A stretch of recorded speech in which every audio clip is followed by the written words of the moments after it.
We're live. Excellent. Let me make sure I can hear me. Hope everyone's having a good Saturday night. I should say, hey, what's up? It's Jim, and this is Movie Crap Live. We'll see. Oh, I see Buster's coming out of the... I can hear me. Cool. Oh, thank you, Jacob Shelter, for the Happy Father's Day. Austin, Bruce Parker, Paige, Cornbread, Will, Bloxy Oxenwinkle, Jab, the part-time memer. That's a cool name. I like that. I like that. It's a cool name. Thank you, Austin. Kit the Mystical, I can hear you. Hey, Courtney, Nathaniel Fogo, Jordan Salafalo. You say, M. Blood T. Everybody's here. Okay. Alright, there's Zane Powers. Toon J 723, what is up? Game Crystal, Courtney, Ryan the Walterson. I don't know why I did that. Sweet potato fries, Sunset Mill. Zix the best. Oh, awesome. Alright. Thank you, Eric Jr. Will Becky save the drive-in theaters for Bloxy? Wow, Bloxy Oxenwick always gets the first super chat in here. Let's, hey! Okay, there's my face. Yo, Jim, hey, Retrozoid. Zane Powers, I was about to name you. I feel like I did. Zane Powers. Mo Kitsch is here. Buster is trying to knock my microphone over right away. Wow, this is Ryan Del Walterson. I like that one the best. Cheers to you, Bloxy Oxenwinkle. Getting in there early. I am going to talk, not Becky, but is Becky doing well? I haven't. You know what's funny? Does anyone pay attention to the Mandela Butterfly? How's it going? Has anyone paid attention to the box office? Sam Film, hello. Does anyone pay attention to the box office anymore? It's like such a weird thing because sometimes I looked at it because one of the stories in here about a YouTuber who had the #1 movie in America for a day, but which I'll get to later. But anyway, cheers to you, Black Oxenwinkle. But I've noticed like no movie press talks about it, and I know there's one film that keeps being #1 called The Wretched, and I think it's on VOD. I really haven't looked into it, and I'm like, maybe I should see that. Could Mulch Diggums save theaters? No, he couldn't, Austin, because Mulch Diggums refused to go to theaters. But if he dug his way in, maybe he could. From Austin, cheers to you. Nathaniel Fogo, do you have a P.O. box? I do not. Unfortunately. Sorry. I don't really want to give my address out, and P.O. boxes are pricey. I'm sort of a small operation here. Hey, thank you, Jorge. Thank you. I'm glad you're a big fan of my content. Anyway, but thank you, Nathaniel Fogo. Thank you, Austin. And yes, cheers to you. And cheers to you, Nathaniel. All right.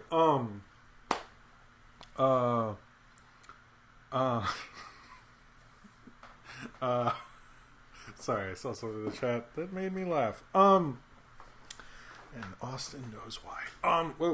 Okay. Alright, so, this week has been an interesting week. Tomorrow is Father's Day, so that's a day for me. And Buster is really determined to do that. Oh, hey, Ransen Film. I'm going to see Mad Max 4 on the big screen. I have seen Fury Road on the big screen, and it's amazing. And I'm excited for you, because that's going to be fucking awesome. So cheers to you.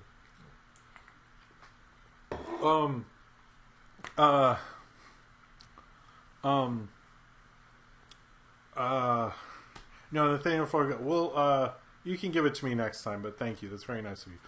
But yeah, tomorrow's Father's Day. Gonna do a chill Father's Day was my request. But we are doing chores like crazy today to accomplish that, but chores never stop when you're a grown up, unfortunately. But I think it'll be mostly chill, so that's pretty cool. I'm excited for that. I'm supposed to get some surprise. I'm excited for that. Eric, no, I'm sorry. This week we actually got Verizon. We switched from Optimum to Verizon, which was interesting. I finally have the El Rey network, which I'm really excited about. And I think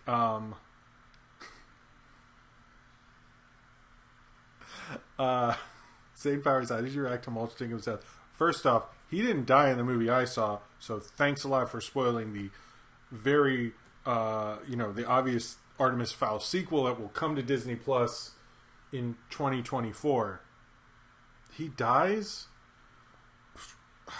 Best character. I'm not seeing that bullshit without Mulch Diggums. But cheers to you, Zane Powers.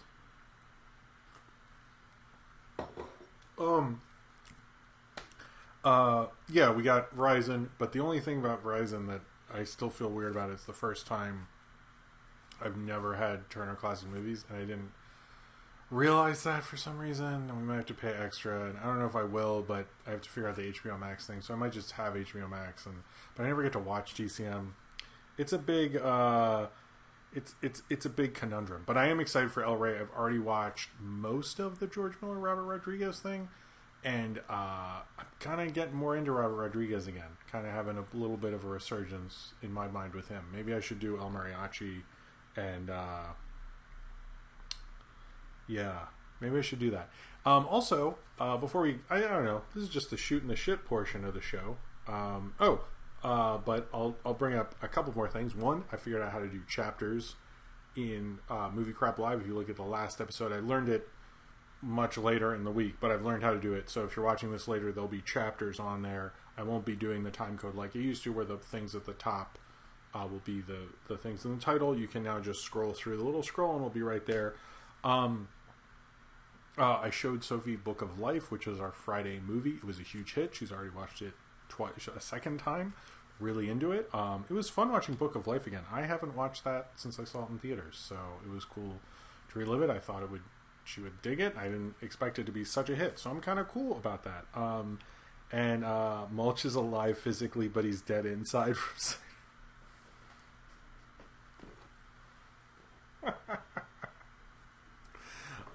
Cheers to you. Chapters are like things when you scroll through the YouTube timeline. It'll show you. It'll be like if you watch one of those things where it's a mix of a bunch of songs. You can skip to each song, so it'll be labeled. So if you go to each story, it'll be like right now it'll say Jim says a bunch of nonsense, and then you'd go to me talking about movie theater face masks or Close Enough or something like that. It'll be labeled throughout, so that'll be cool. And I learned how to do that because for a while I kept asking people, what are those things, and no one knew what I was talking about. And YouTube things, YouTube people, and they're like, what? And I couldn't describe it well, and then someone went, you mean chapters? I'm like, yeah, that thing. And they're like, then I figured it out. But yeah, it's cool. They're going to be cool. A lot of news places do it, so you can just scroll through, and it'll say the text kind of on on the little player there, so it'll be a little easier. But no, that's not a problem, because I didn't know what they're called either. Part-time memer. I literally did not know. What Jim talks about Mulch Diggums, is that what this? You know what? The first chapter will be called Mulch Diggums. I think it has to be called Start, but whatever. But yeah, no one explains to you things on YouTube. YouTube just makes changes, and certain people know about them, and everyone else is like, what the fuck are you talking about? And we're all confused. But anyway, I think that's all the things. Are there more things? Tomorrow's Father's Day. I'm excited for that. Kevin James chapters when? Kevin James has been posting a more recently, Black Sea Winkle. So I was worried, but I guess Becky's coming out. I'm not sure if I should see Becky, but cheers to you. And Ransom Film said, my favorite singer's wife was one of Masterson's victims. Not sure how to respond to that, Ransom Film, but I'm sorry for them. Anyway, cheers to you.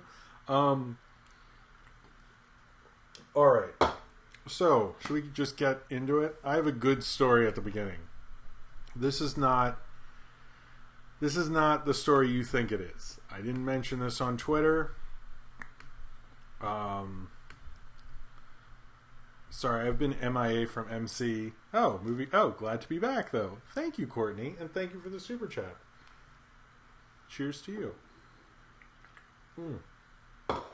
All right.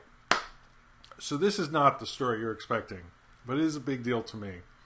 So I thought I would bring this up because this is like, in terms of movie news, this is a big one. This is a big one. So it's not Mamma Mia 3.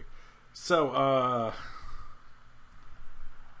don't know if you've seen. Oh wait, I should actually plug things, and I have a reveal, and I don't know why I did that. Okay. I know I did that early. Okay, well, after this part. So first off, I have an announcement to make. Through my TeePublic page, which is in the description of this video, I have made face masks.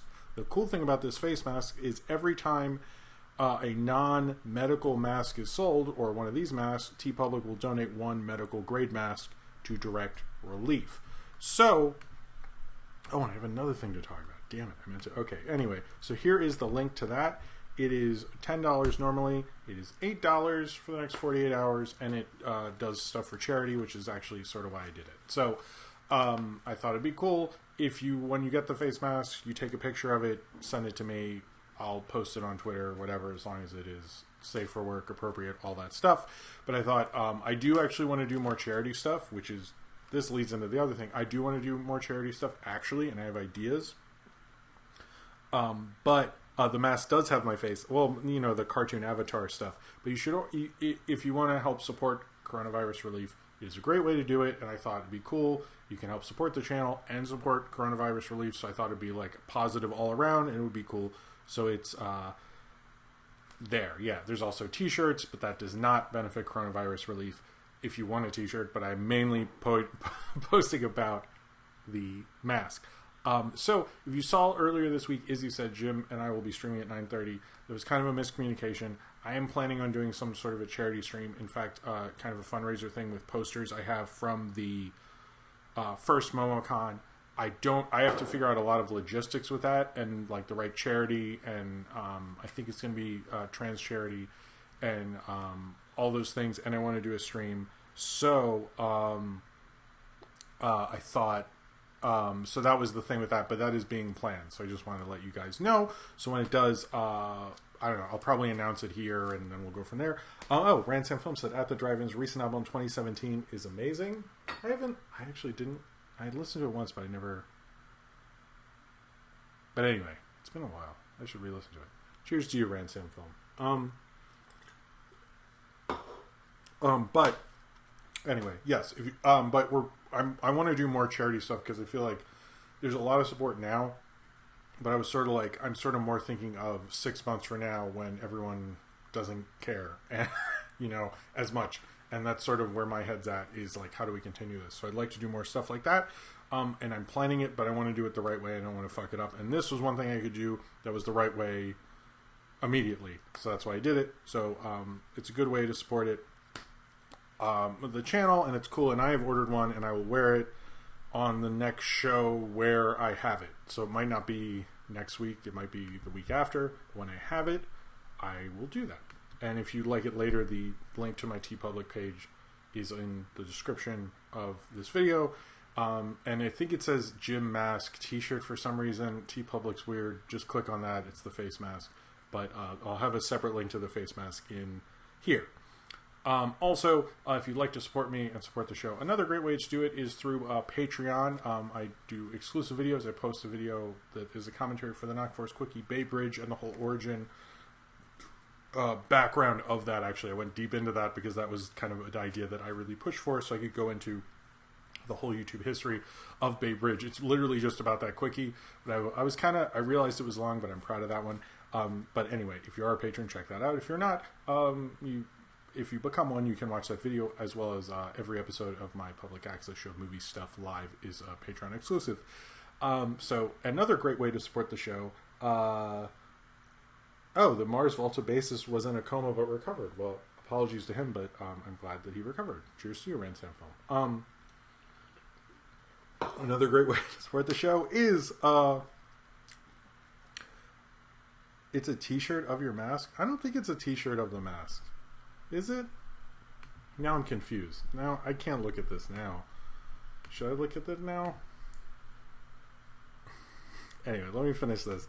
But another great way to support the show is through Super Chat, because pretty much everything I do is mostly supported by fans and by you guys. So if you like the content and want to be able for me to be able to continue to do so, then your support is very much appreciated if you financially are able to do so. Holy shit! Saber Sparks surprised me. What's he gonna do to me this time? I didn't read it, but that's very generous of you, Saber. Saber's a nice man. Saber's a nice man. Hold on, I wanted to check. Well, I'll check that. Okay. Hope you and your family are well. What's your favorite bad movie? As in, it's so bad that it's good. From Saber Sparks. Okay. I have a couple of these, Saber. Thank you for watching, by the way. Thank you very much for the awesome super chat. That's very awesome of you. Saber, it's clearly Artemis Fowl. What is... No, it's not... Anyway, cheers very much to you, Saber. That's very cool of you. One that I know is not good, and I watch maybe every year, is Masters of the Universe with Dolph Lundgren. I saw it in theaters when I was a little kid. I know it is not good, but I can't escape it. That and Willow are kind of on the same tier for me, where it's like, I know they're not perfect, but those would be in there, but so bad it's good. I would say, I just had one. Damn it. That would be up there. I would say that one's good, but I want a better one than this. I gotta come up with like a good Embla T. You know what? You just reminded me what it is. It is Jaws the Revenge. I love Jaws the Revenge. I got it for my birthday on Blu-ray. I've actually, maybe I'll do it this year. I've always wanted to get a bunch of my friends together and do a stream, like YouTube friends, random friends, and do a riff on Jaws the Revenge. Jaws the Revenge is amazing, and actually it might be Cats, but I'm gonna say it's Jaws the Revenge because I love Jaws the Revenge. There's a comedian, Richard Jenny, who did an amazing bit on Jaws the Revenge, but it's basically like the family. I'm gonna set this up because the family in the original Jaws, the Brodies, go to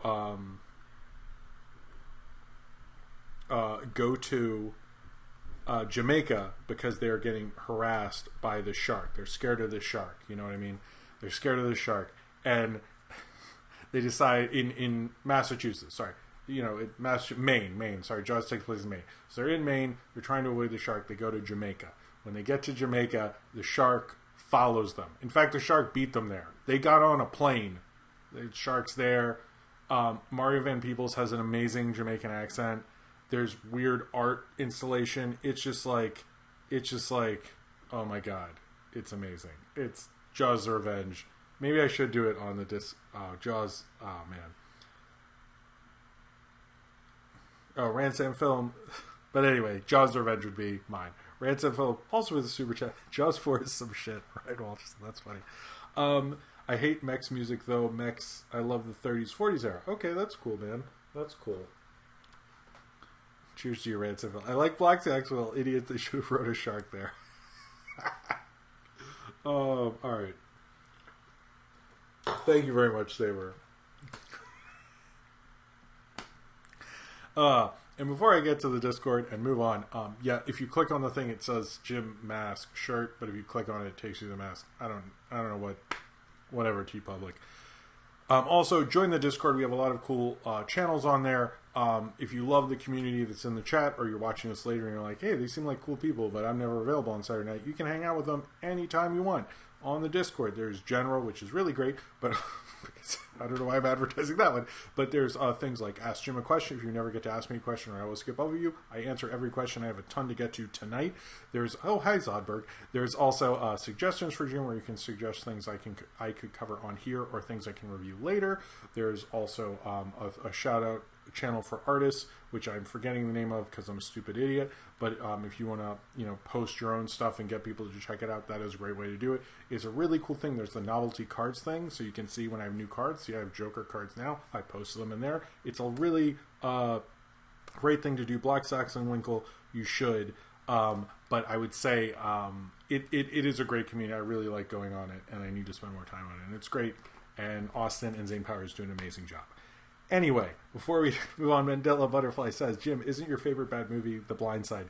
It is, but it's not Jaws the Revenge. It's up there. Blind Side's up there. If there was a worst... Man, maybe I should do that at some point. Anyway, I don't really do top fives, but cheers to you, Mandela Butterfly. All right. Wow, this is... I need to pick up the pace here. So, I don't know how many of you guys know. This is the first story. This is what I was hyping up. I don't know how many of you guys have seen Pink Flamingos. But, here we go. In Pink Flamingos, there's a lot of gross stuff. But one of the most famous things in it is somebody shows... turn the volume down if your mom's in the room, I guess. Somebody shows... Whoa, hold on. Jeez. Everybody's hit me with this. Let me finish the... Well, I'll read yours, sir. Will says, my answer for So Bad It's Good, beautifully broken, hilariously incompetent Christian movie. A girl is implied to be groomed in a bathroom, then becomes an edgy goth because that's what happens. I kind of want to see that now? Wow, that's amazing. Cheers to you, Will.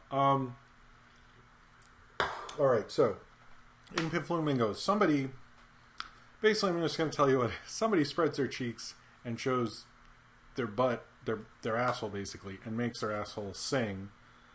The Bird is the Word, I believe. I forget which song it is, but basically they sync their anus to a song.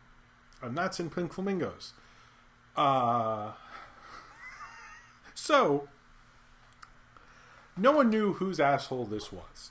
This whole time, no one knew.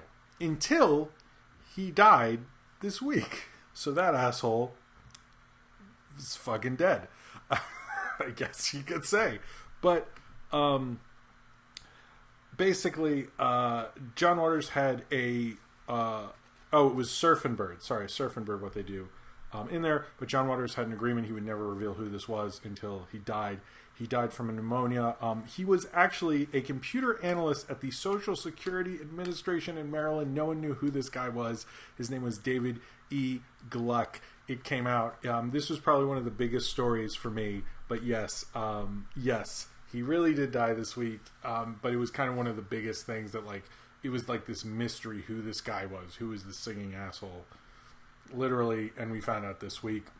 So, yeah. It's kind of funny. It's sad as well. Most of those Dreamland people died, didn't get to live that long. It sounds like he led a good life. I like that everyone was respectful until he died. He clearly, I think he wanted, it sounds like he wanted it to come out if they were talking about it in the press.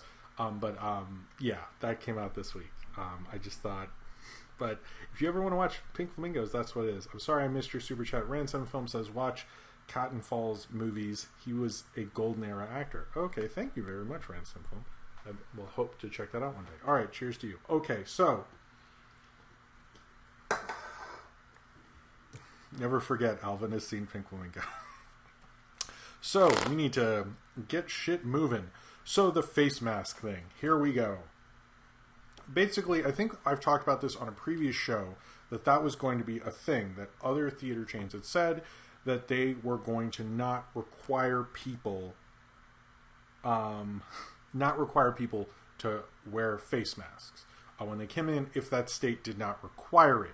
Which, to my understanding, I don't know if many companies could do much, but anyway, that was becoming the industry standard, and as we saw more and more announcements about openings, every chain was doing this.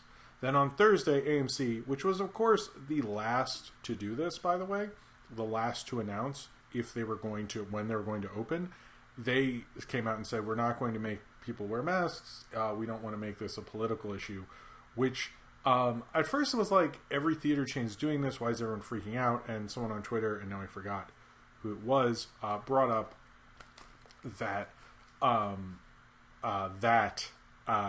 their phrasing of that it's a political issue. It's not a political issue, and I don't really like... I know there's a lot going on, and I'm not trying to say ignore what's going on with Black Lives Matter and trans lives and everything like that.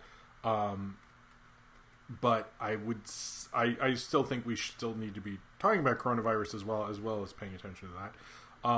Ransom Film says, was Waters' early work almost porny head scene was almost porny. Yeah, that's true. It was. And cheers to you, Ransom Film again. But it's not a political issue. It should just be. I think I killed that Red Bull. I think it's just a decent common courtesy issue, and AMC, when this became kind of a firestorm, which it probably needed to, AMC was more doing what had become at the point they announced it an industry standard. I know they're the biggest theater chain, but by the time they had announced it, every other theater chain had basically said the same shit. Then Alamo Drafthouse came out, and I'll get to them in a second, but they reverted back, and then all the other theater chains have made it that if you go to a theater, you have to wear a face mask. The bigger issue with the face mask thing in theaters is theaters make all of their money off of concessions. They don't really make much money off of the tickets. I believe it's like 60% goes to the studios. Some are saying 70%, but that's like actually more of an extreme Disney thing. Most studios don't go that far. But it can be up to, like, let's say 60%. Different movies have different deals and so forth. But they make most of their money off of concessions. And with them hurting so bad, I don't think they want to dissuade people from getting concessions because they want to get food. I know the one that got the highest rating was Cinemark in that Hollywood Reporter thing that I heard talked about on Double Toasted. And then Regal got the worst, which sucks because I go to Regal's a lot, or used to. I haven't been in a while, obviously. But I think what is going to happen with this will be interesting. It's how do you do that? How do you eat food while you're watching a movie and put your face mask on and things like that? That seems tough. But I think in most multiplexes, I mean, my food. A movie doesn't really last long unless I take Sophie to a movie, which I don't think is happening in a long time. I have constant snacks for her, but otherwise, you kind of eat your food or drink your drink occasionally, but I don't think it would be an issue. Alamo, during all of this, because Alamo likes to look like they're the best theater chain going, and I think they are for the most part. I have certain issues with them actually, because I do feel like they cater to people with more money. And so, in a lot of cases, like in Brooklyn, when I go to Alamo, I see a lot of people who look like me, and I like to go to the theaters where I see a diverse amount of people. That's always been a thing for me, and I don't really like theaters who, even economically sort of segregate people is not something I'm really into. But that's a whole other thing, and I don't necessarily think it's Alamo's fault, but it's, it's sort of their business model, but that's a whole other thing. But the whole thing with, it does sort of, anyway, sorry, I'll let it go, I guess. But the other thing with Alamo is they're saying with face masks is they will require people to come in with face masks, and they will provide them for people, which I think is the only chain who said that. However, they said you are required to wear a face mask when you're not eating or drinking. But the interesting thing about that is, if you've been in Alamo, a lot of people just keep ordering stuff. They just keep ordering stuff constantly. And Pee-wee's bike in the basement of an Alamo Drafthouse. That would be funny if that was in the. That would be a cool. Anyway, cheers to you. Cheers to you, Austin. Yeah, I don't. The Alamo thing, I just think is weird because I really can't imagine going there because I don't want to eat as much food. And I know most people I sit with just keep ordering things. I mean, if you just eat your food and stop and put your face mask on. I was actually going to wear my face mask, and then I realized I needed to wash it. So, anyway, Alamo's gives me the most nervousness because it seems like everyone's portraying them as Alamo was the first one to come out and say you're required to wear a face mask and you're getting a face mask, but at the same time, I'm sort of but you're the ones who are going to be the biggest issue. Dine-in theaters are not really going to be a thing because you're going to be spreading germs like crazy in those because there's more food delivered to you, there's drinks delivered to you. Most people don't do the straws when you even get a soda there. They have the open thing. So it's just too many issues with Alamo, and I don't think Alamo really wants to address that. They want to keep the idea basically of that you can go and they're the best presentation and so forth, but I think they actually might be more unsafe than if you're just to eat your popcorn, you're done with it, you put your face mask on after the first 20 minutes. If your popcorn makes it that long, that's interesting. But I would just think I just don't think I know that eat-in theaters are very popular, but I just don't find that to be something that is going to happen right now. But basically, I personally am very pro wearing a face mask. I try to do things for coronavirus, and I even clean the hall in my building every night. And I know not as many people are doing that, but I try to make a difference. So to me, I don't understand why everyone's being so weird about this, because it can majorly destroy you, this virus, and I think people aren't talking about that enough. And I wish, I know it's hard to run a movie theater, and I've talked to people who have, and they've said it's sort of like running a small city, and you can't really escape it. You can't really run it properly, but I get that, but there's a lot of infrastructure that needs to be put in place, unfortunately, and it is a scary thing, and please take it seriously and wear a face mask, which is also why I had that. I'm selling a face mask now, because I wanted to promote that and get more people face masks as well. So anyway, I'm not going to plug that again. And it's almost like Black Sax Wiggles, like it's almost like things open too soon. Yeah, it's almost like that, isn't it? All right, so 2 trailer things, and I'll get to Close Enough finally.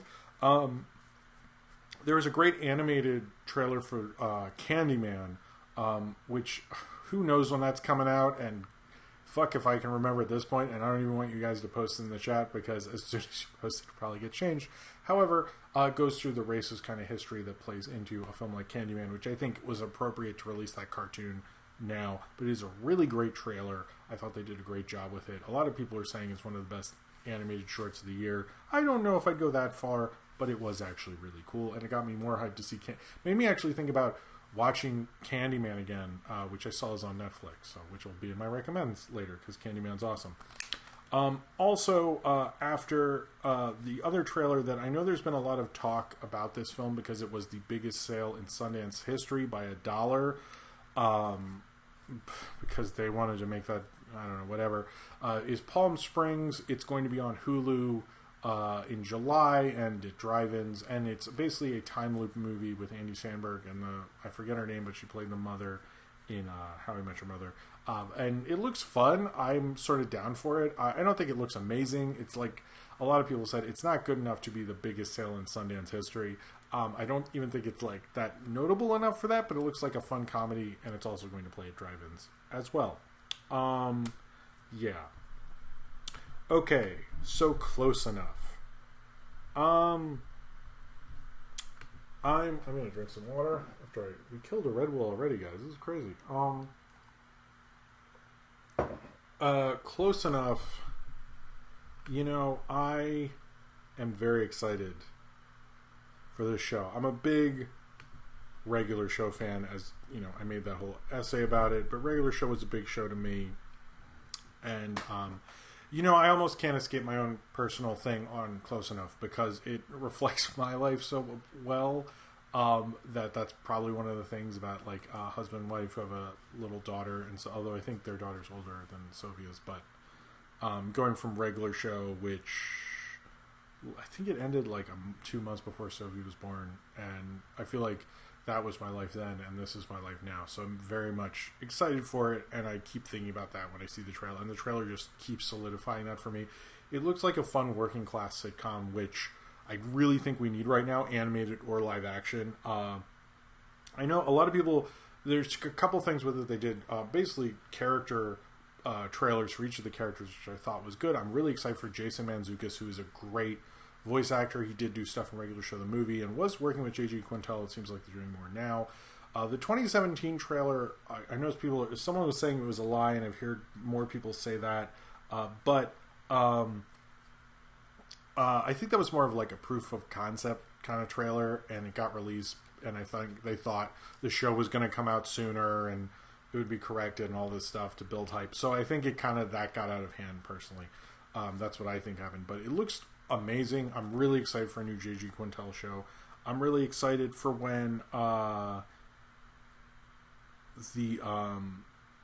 this comes out, which there was a debate if it's streaming all at once or episode once a week, but it seems like that seems to be a little unconfirmable, to be honest, because no one's giving a specific answer, but if that changed. But I do think if it all comes out at once, I'd like to review it. I think I'm going to sit with it, because this show, J.G. Quintel's a creator who's always felt really personal to me, And I don't know, it just seems like such a great show. And I love like working class sitcoms, and there's really not enough of them, unfortunately, like where the house like looks like a normal house, and you know, it looks like reality. And this one does for me. I know it's animated and they're going to do crazy things in it, but it just looks great. I'm just so excited for Close Enough. I just can't wait for that show.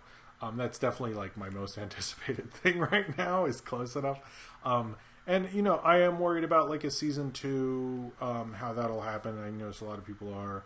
You can tell the animation community loves regular show, because they even was it that Vizzy Bum video where he goes, "Oh, well, if you look in the background, you can see that there's on the wallpaper that Mordecai and Rigby are there." I was like, "Wow, you guys are bored." I didn't notice that, but it looks like a really great family working class sitcom, and that's honestly what I personally want to see. I think it's what we need right now. I think it's a relatable animated show, which might be something that animation needs right now. It needs something that's not as crazy as what? I'm not confused by it. Sorry. Anyway, but I'm excited for Close Enough.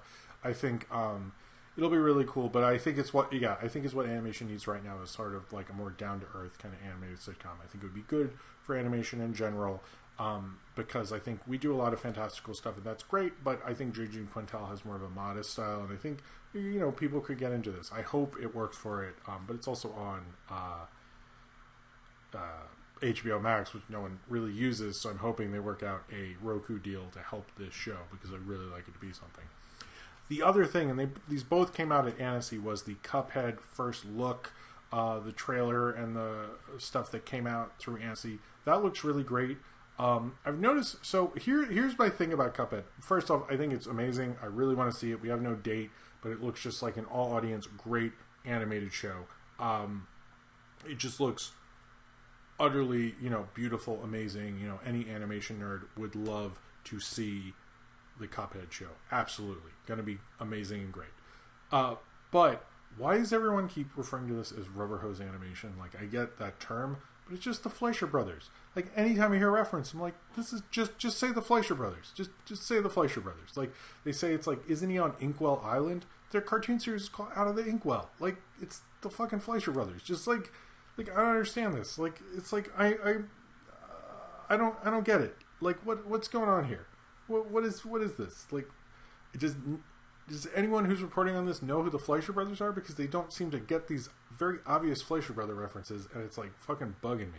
But I love rubber hose anime. I know they're more than just I know there's more than just Fleischer Brothers who use that kind of style, but they're the most responsible for it. And to me, when you're making Out of the Inkwell references, that's what you're doing. Anyway, I love the thing. I haven't played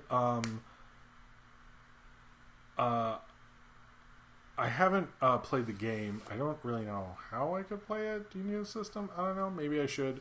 But I actually watched playthroughs because it just looks amazingly beautiful. But that's another thing. I think on Netflix is really, as much as I just talk about Close Enough and HBO Max, Netflix is really trying to push the boundaries with animation and really trying to make a dent in it. And there's not enough talk of that. But I think the Cuphead show is probably going to be the biggest thing since Green Eggs and Ham, in terms of making a real dent in the animation industry and them showing, we're going to throw down money and make a really well animated show. And I think that's what Cuphead's really going to be. But this is going to make a huge impact because it's almost like they knew they had to really bring it for this based on the movie. Okay, hold on. Based on the video game, Niji Kichi's here. Right to open the second Red Bull. But I think, I think it's cool that they're really trying to make a really epic, amazing kind of animated show to match that video game, because it deserves it. You didn't want a subpar, video cartoon show. You wanted like a top tier, amazing Cuphead show, and that's what they seem to be delivering. And that's from seeing how long they've taken to just assemble people, it seems like there's a lot of care there, and that's what we really need. Okay, I love Midnight Gospel. I think Midnight Gospel does that. Oh, you can play it on a Mac. Okay, cool. Thank you. Maybe I will play it. Thank you for that. Who said that? cornbread. Thank you very much. Okay, Niji Kichu. We're done with one Red Bull. We're on to the second. Fun fact, the director says only 10 bones in the whole movie were fake. The rest were real since it was cheaper than plastic.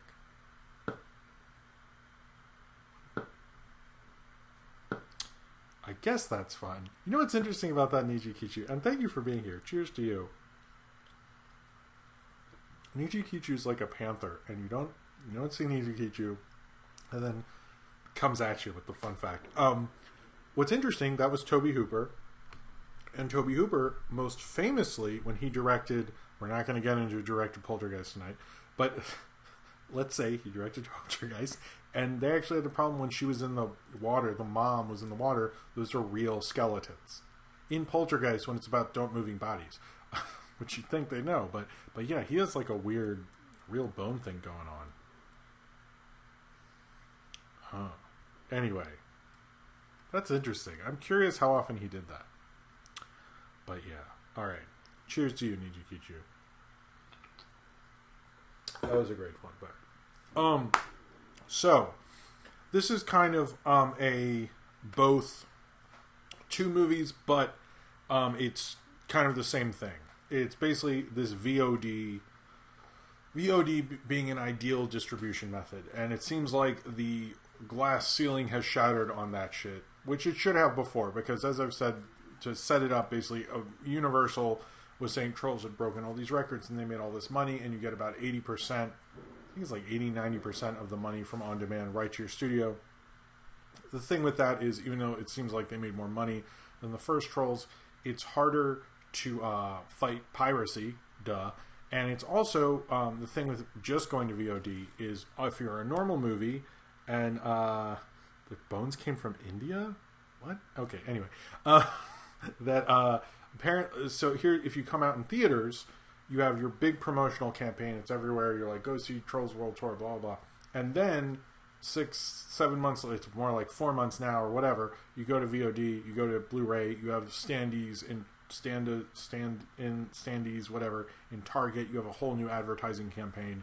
You make even more money off of that, and there's two revenue streams, basically. But when you're going VOD, there's only one. In fact, there's less, because you're not, even though Blu-ray DVD sales are nothing, you still once had that. That's gone. That's literally gone. There's no theater chain. You're not getting two promotional campaigns. So if people are like, oh, you know what, I never checked that out, I'm going to go home and watch it on demand, or I'll watch it on Apple or whatever. So apparently people are now finally saying that Universal is admitting it really wasn't as profitable as originally thought, which is interesting that it took them so long to finally talk about that, because they're admitting, yeah, it would have made more had they done both. And then we find out that Scoob next week is going to HBO Max. Now, the bigger thing with Scoob, they never reported any numbers ever on that. So we don't actually know if Scoob was ever successful at all.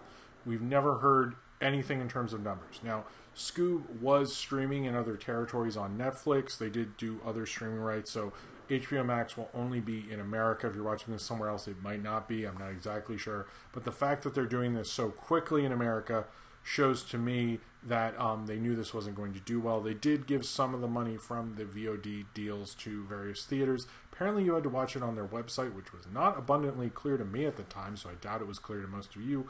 But it seems like the whole VOD thing is not what everyone thought it was. It was mainly a way to get rid of content. I know King of Staten Island's getting people to talk about that and so forth. I don't know if I'll see that. I don't know. Do you guys want me to do King of Staten Island, by the way? I didn't think there was a lot of interest there. But the point is like, this clearly didn't work out. And I think a lot of people are acting like this could work. And it's interesting that even though Universal, who has vested interest in trying to get this to work for a very long time, have basically just said, no, this isn't happening. Everyone's kind of jumping ship, but it obviously was never going to work the way theaters and so forth work. So I don't think,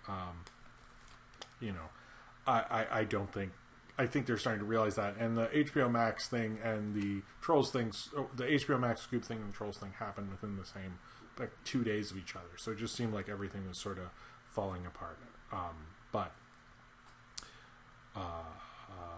Yeah.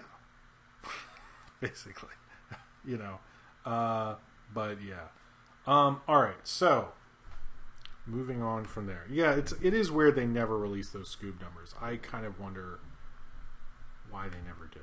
But anyway. So IFC is going to be releasing IFC Films, which seems to be the biggest distributor in Hollywood right now, as they are the only ones who are mostly reporting box office numbers, is releasing the film The Relic to drive-in theaters first, 1 week exclusive for July 4th weekend, and then it will release it on demand, since their film The Wretched has constantly been #1 a lot and keeps playing in drive-ins. They're going to do it with another horror film, even though these films are making like $20,000 a day, which is like more than I make a day, but I still think that they're continuing to do that with that film, which I thought was interesting. Okay, let's do this, and then I'll go on to a Spike Lee thing. So Jeffrey Katzenberg continues to be optimistic about Quibi. They're not going to be putting any new shows into production, apparently, and they are not really going to be spending too much on promotion, as they've spent a lot of the money they have raised. However, they did work out a deal with Roku and Amazon, and have found ways to get Quibi basically being able to stream in places that even HBO Max couldn't figure out, which is interesting. So Quibi will probably be available in more homes, but it sounds like they're not spending any more money on anything. My free trial, they sent me an email to say, are you sure you don't want your free trial to end? Because that would be cool if could you not do that? And but I'm letting it end. Other than Reno 911, there's really nothing to watch on there. So I would suggest doing Reno 911. That was great. But Quibi has worked out a deal for Roku and Amazon, which HBO Max has not. And it sounds like they're not going anywhere. Yes, Katzenberg did create Quibi. So Spike Lee, The Five Bloods, which was the last video I posted, was a review of The Five Bloods. Spike Lee apparently had to fight for a bunch of stuff for budget, which is actually interesting. He shot all the flashbacks in 16mm, which is what a lot of Vietnam footage was shot on, so it sort of makes sense. But he had to fight with Netflix over that because it's actually very expensive.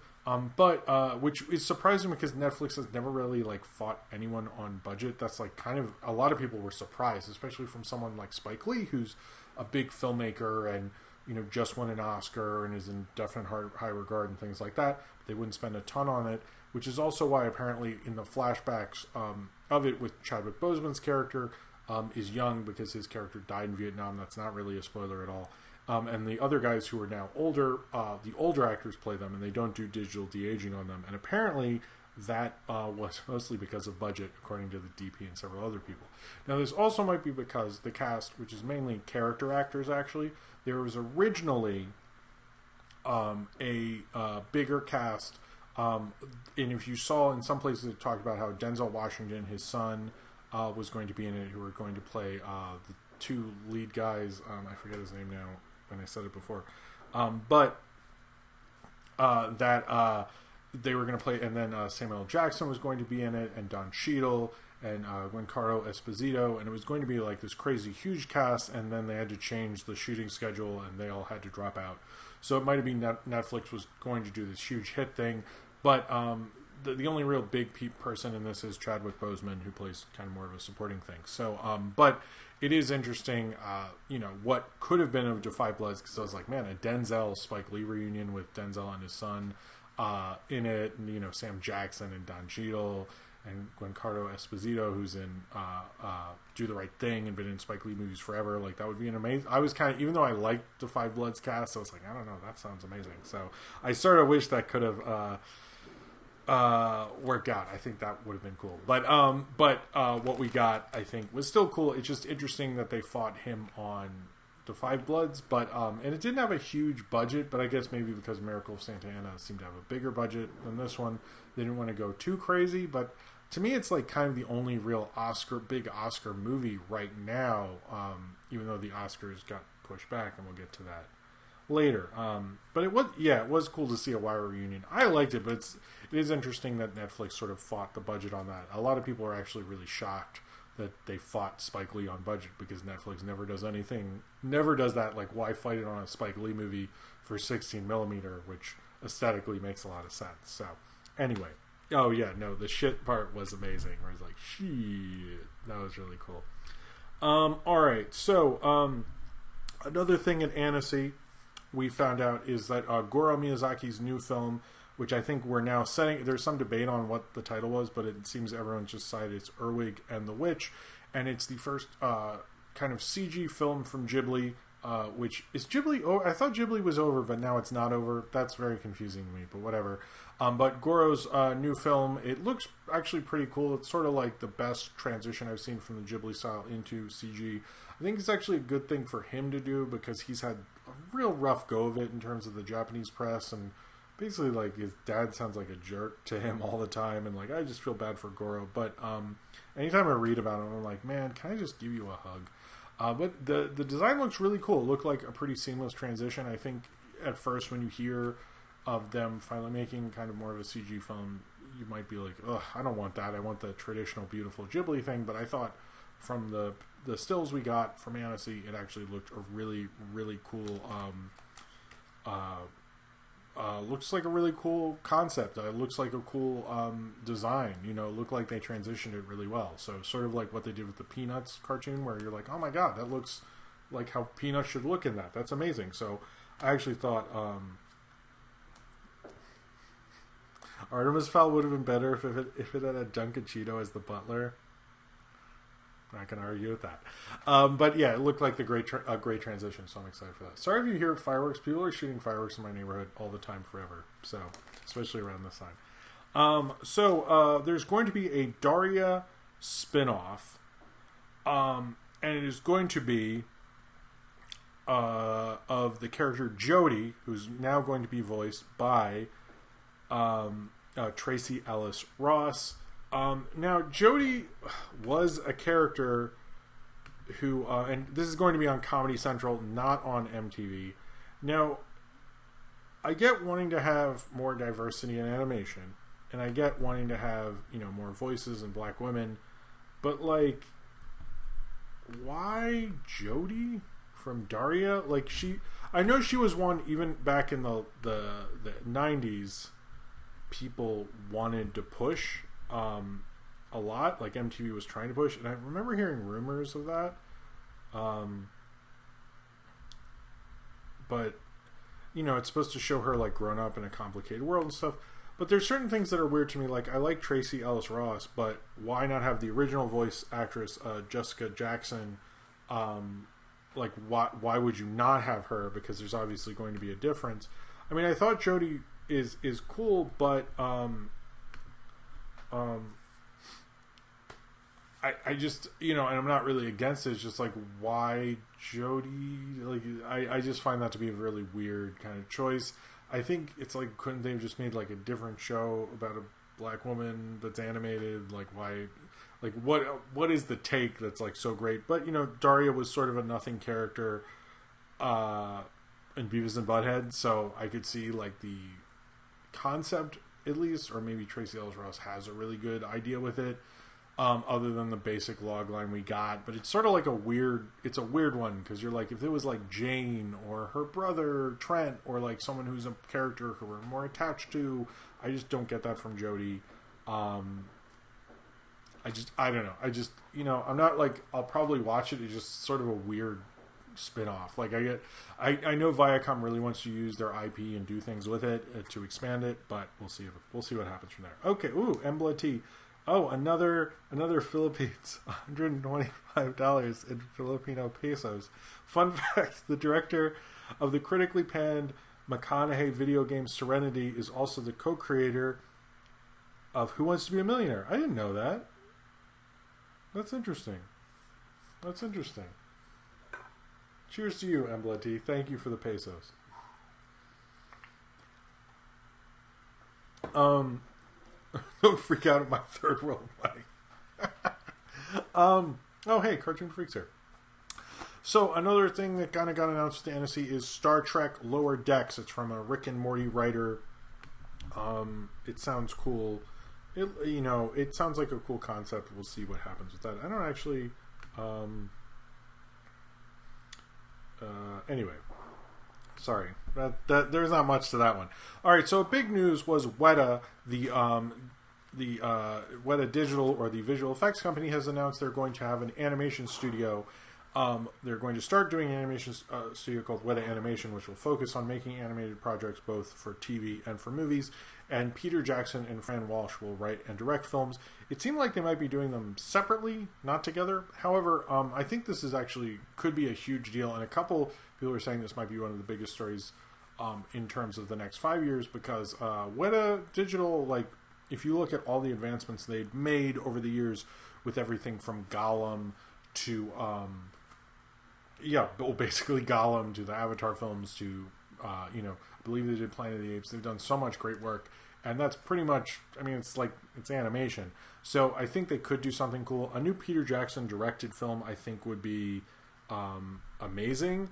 But I think, I don't know, sounds really cool. Obviously, Peter Jackson helped with Tintin as well, which is animated. I see a lot of people bringing up, but it's going to be, no one knows what these projects are going to be. No one knows what they're going to do. I know Peter Jackson's been focusing on documentaries. It seems like he doesn't really want to do things on set anymore. He wants to, be more behind the scenes. I know he has the Beatles documentary that got pushed back a year, which we talked about last week, and the World War I documentary, They Will Not Grow Old, which I heard good things about. But this seems like a good transition for him. It seems like a good thing to talk about, but I think I don't know, seems like a cool could be a really cool thing, and I'm excited for Peter Jackson to kind of like get back into kind of more of a narrative film. Although I didn't see his World War I documentary, and I'm excited for his Beatles documentary. Actually, this sounds interesting to me, so I'm interested in that. All right, so in other news, Nickelodeon has the rights to make a new Smurfs cartoon show. It will come out in 2021. Seems like Nickelodeon is very much going into a bigger IP that is already around. We saw this with Garfield when they bought the rights to Garfield. It doesn't sound like they completely absorbed Garfield. It doesn't sound like they did that with Smurfs. They just bought the rights to make a show, I believe. But it is interesting. They're continuing to do this, and Smurfs seems to be another thing in their hat.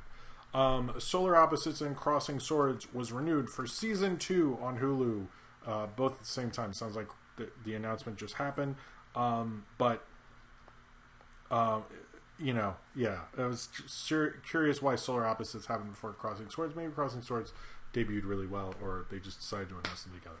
Not sure, but they're both coming back for season 2.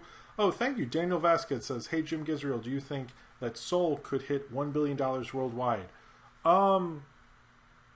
I don't know. Inside Out, I don't think made $1 billion. I don't think Up did, which are more of Pete Docter's auteur things. I do think it could make like 800 million, but it's also, whenever that gets released, like what the box office would be like.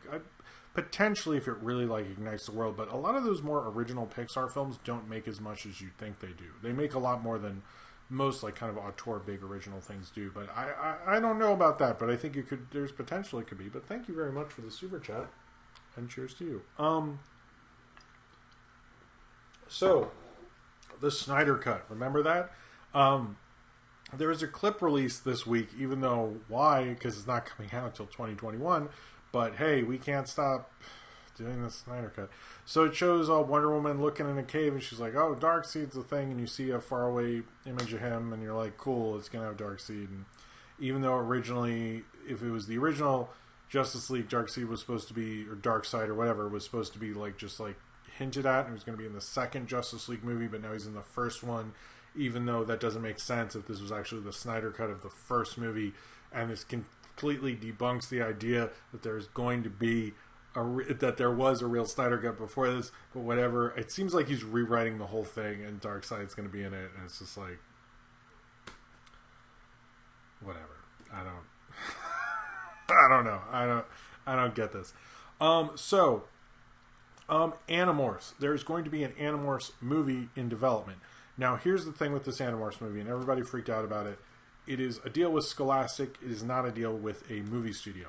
There's no director attached. There's no writer. It is basically just like Scholastic is pursuing this. Good for you guys. You should go for it. I think it actually could happen somewhere, but don't until there's a studio involved or a director involved. This is literally in the very preliminary stages and probably shouldn't have been reported at this time. But I hope it happens. I think it'd be cool. I heard the Animorphs person is a lot cooler than J.K. Rowling. And I think I think if you put that on Netflix as a series or a movie or something, I think it would be a huge hit that weekend. And I actually think it would do well at the box office. It's not a bad idea, but we're just not there yet. Just putting that out there right now. So this came out, and I think you can tell who told me. But the Fraggle Rock movie that Joseph Gordon-Levitt was going to be involved with has officially been canceled. I think we've heard about this thing for so long and there weren't really any updates, but it turned out this week it was canceled, and it is not going to happen anymore. We're not going to see a Fraggle Rock movie, unfortunately. And that's, it's kind of sad because we heard about it for so long, but yeah. Okay, hold on. Where are we on this? I think it's sad for Fraggle Rock because that could have been cool. But it's on Apple Plus. Everyone's moved on to better things. I think it's fine. So anyway, sorry, Ryan Walters. So this story, I want to preface this about Encanto. There isn't a really great source, and I know a lot of people don't. I understand not wanting to talk about Encanto because there's not like a confirmable source. I'm sort of just talking about it because it was talked about by Slash Film and Collider. And it seems like it's relatively sort of a thing. A lot of people have taken big leaps with this in their reporting and saying Lin-Manuel Miranda's involved because he was involved with the directors of this, who are the same directors as Zootopia, which is Byron Howard and Jared Bush. We don't know if this is true or not. No one's come out and disputed it, and it's been out there for a little bit. But it doesn't seem to be a big reputable source is going into it. So I don't normally report on these things, but it's sort of like an iffy thing, and Ryan was not sure if I should do it, but I kind of wanted to talk about it anyway, because sometimes with these things they could come out next week and we'll see. But I don't know if Lin-Manuel is actually involved. That seems to be a leap because people are like, he was working with those directors in 2016. I'm like, that seems a little too far, guys, but we'll see about that.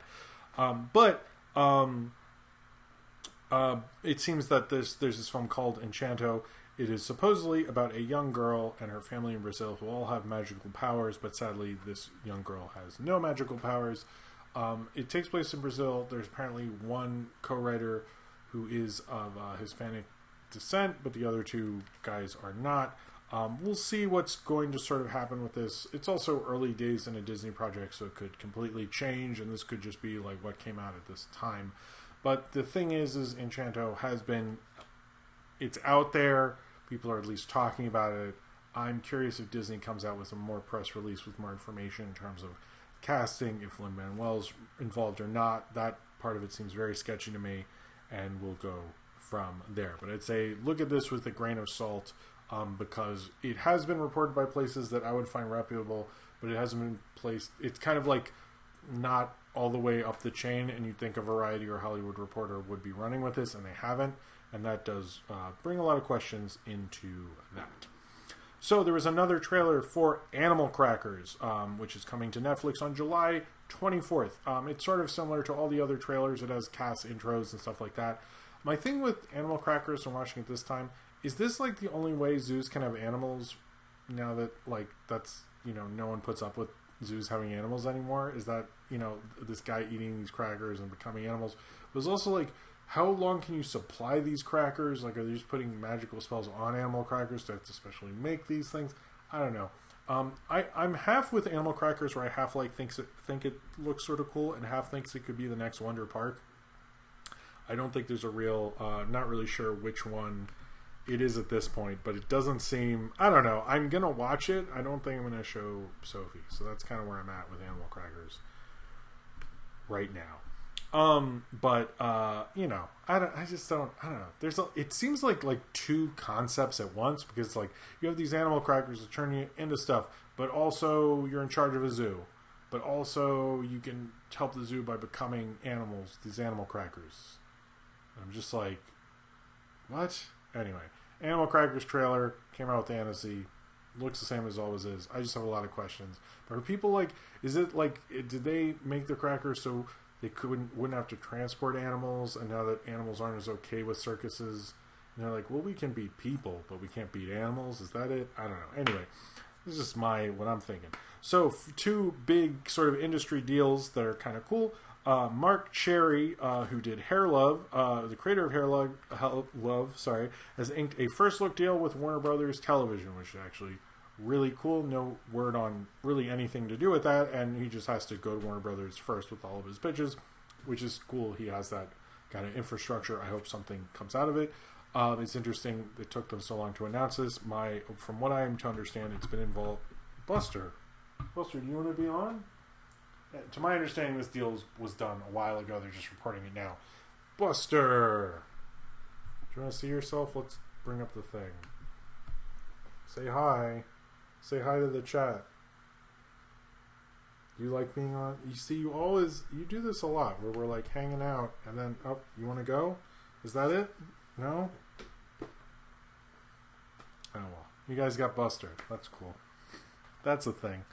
He's not into it. Sorry. Okay. So, the other big deal that came out, and I think this one did actually sort of happen this week, is Dan Harmon has done a first look deal with Fox, and with a series commitment which will start on Fox in the spring of 2022. So in spring of 2022, a show that he created will go directly to Fox in the spring of 2022. This is a huge deal. It sounds like they really want to lock him down for animation, as Rick and Morty is so huge. And specifically him and not Justin Roiland. I think because of how big Community has been, and there's all this talk of Community coming back and things like that, and Dan Harmon is still very much a name, and it makes sense because I think Fox wants to strengthen their animation division as much as humanly possible. I'm sure Disney gave them that Disney money to get him to do that, and a new Dan Harmon cartoon will certainly be a big deal, more so than Solar Opposites, no offense. But yeah, that's like kind of a huge deal for their animation thing. And if you like Dan Harmon, it sounds like he's going to have a new show coming out in spring 2022. I know he has he's done a lot of deals and so forth over the years, but this one sounds very much real, since Fox gave like an actual announcement and a serious commitment. To me, sounds like something is definitely happening. So if you like so your hair gets over. Your hair is everywhere. I hope you appreciate that. Someone in the chat. But I think if you're a fan of Dan Harmon, that means we're going to be getting a new show in the next 2 years, because Fox's contract just demanded it, and I'm sure he got a big deal for that. So congratulations, Dan Harmon, I guess. Rich guy. So interesting about the UK cinemas opening. Only UK cinemas are getting a 4K version of Empire Strikes Back, which supposedly Disney has and won't put on Disney Plus. And without all this, I think it's with the special edition crap, but there's also going to be 450 different repertory titles that are going to play in UK cinemas, which apparently is sort of a preview of what could possibly happen in the US. Things like Harry Potter, Lawrence of Arabia, which, to be honest with you, would be is like one of those things that's really cool to do. Javier Portel. I just talked about the Animorphs movie, but you can scroll back. I did talk about the Animorphs movie, but I did talk about it. But cheers to you anyway. Thank you for the super chat. In other Spike Lee news, his documentary version of David Byrne's Broadway show American Utopia is going to go to HBO, which sounds really cool. You get David Byrne of the Talking Heads, and you get Spike Lee, and if you've ever seen his King of Comedy, or any of his other, which is more of what this kind of thing is, or his other kind of documentaries like that, I think they're really good. The interesting thing about Spike Lee, I just wanted to look at his filmography of like films he directed and so forth. It's okay, Javier. You can't make them all, and just scroll back, you'll find it. Sorry about that. If you look through his IMDb, there's like so many shorts and documentaries. It's like, Jesus, Spike Lee is prolific. Like, no one talks about, because to me it was like, oh, his last thing was Black Klansman, and if you go through his IMDb, you start scrolling, and you're like, oh my god, that was definitely not his last thing. He's done so many things. He's so prolific. Spike Lee's such a cool director. But anyway, so yeah, he just came out with a thing on Netflix. He has another thing going to HBO. I think he's developing something else. Like, that guy is like, you know, God bless him. He's great, and I love that he makes so much stuff. This came out this week. It is about Will Smith is going to be in the film Emancipation. It is about a runaway slave, and it's going to be directed by Anton Fuqua. It is about this runaway slave who, if you've ever seen the famous picture of a guy, it was featured in the documentary 13th, of this gentleman with, like, basically his back is turned into, like, Swiss cheese. Or it's, like, disgusting, all the scar tissue and everything, but it's horrible, but that's the realities, unfortunately, of slavery. But he's going to be playing that man, actually, and they took a picture of his back, and it became sort of a huge thing in newspapers and so forth. I do, yeah, it's interesting he's doing this because previously he didn't want to do slave roles, and that they announced it this week. It seems like they really wanted this to come out this week, but it seems like it's one of his bigger Oscar pushes. I don't know if Anton Fuqua is the right kind of director for that.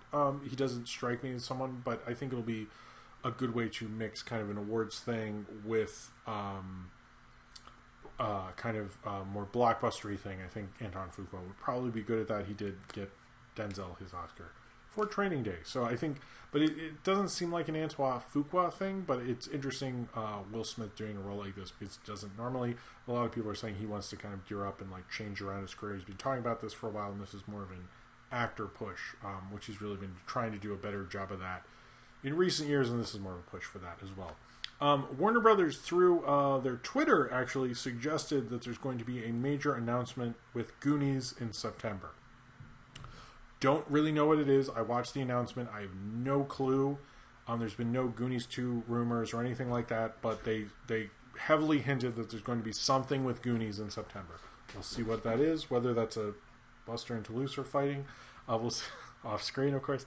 We'll see what that is, but yeah, it's a real thing. So, man, I do kind of have to pee, but I want to get through these last few things before I do my usual break, so let's go through them. So this YouTuber, Eric Talbalik or whatever, how do you say his stupid name? Aaron? I hope it doesn't play. Don't play YouTube video. Why'd I just try to open you? But basically, this guy, I forget his name. Eric Tobak, I think. He decided he was going to make the #1 movie in America. And so we got a bunch of YouTube people together and made this 30-minute thing called Unsubscribed. And through a way, basically, you four-wall a movie theater in that you rent out the movie theater. And when you rent out the movie theater for a fee, you can just, if you can hear this fireworks, sorry. Anytime you buy a ticket, all that money goes to you. Anytime you sell a ticket, it doesn't go to the theater, it goes directly to the person who four-walled it.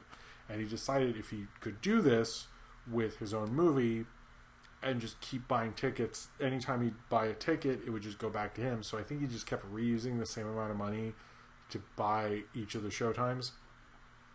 And then they'd report the money, and then they'd have the #1 movie in America. And they kept using the website numbers to show this instead of Box Office Mojo. But they did it on a Wednesday. So it wasn't #1 movie in America for a weekend where like people would report it too much. It was just he was the #1 movie that day. But he did do that. I watched the video. I'd never heard of this fucking guy.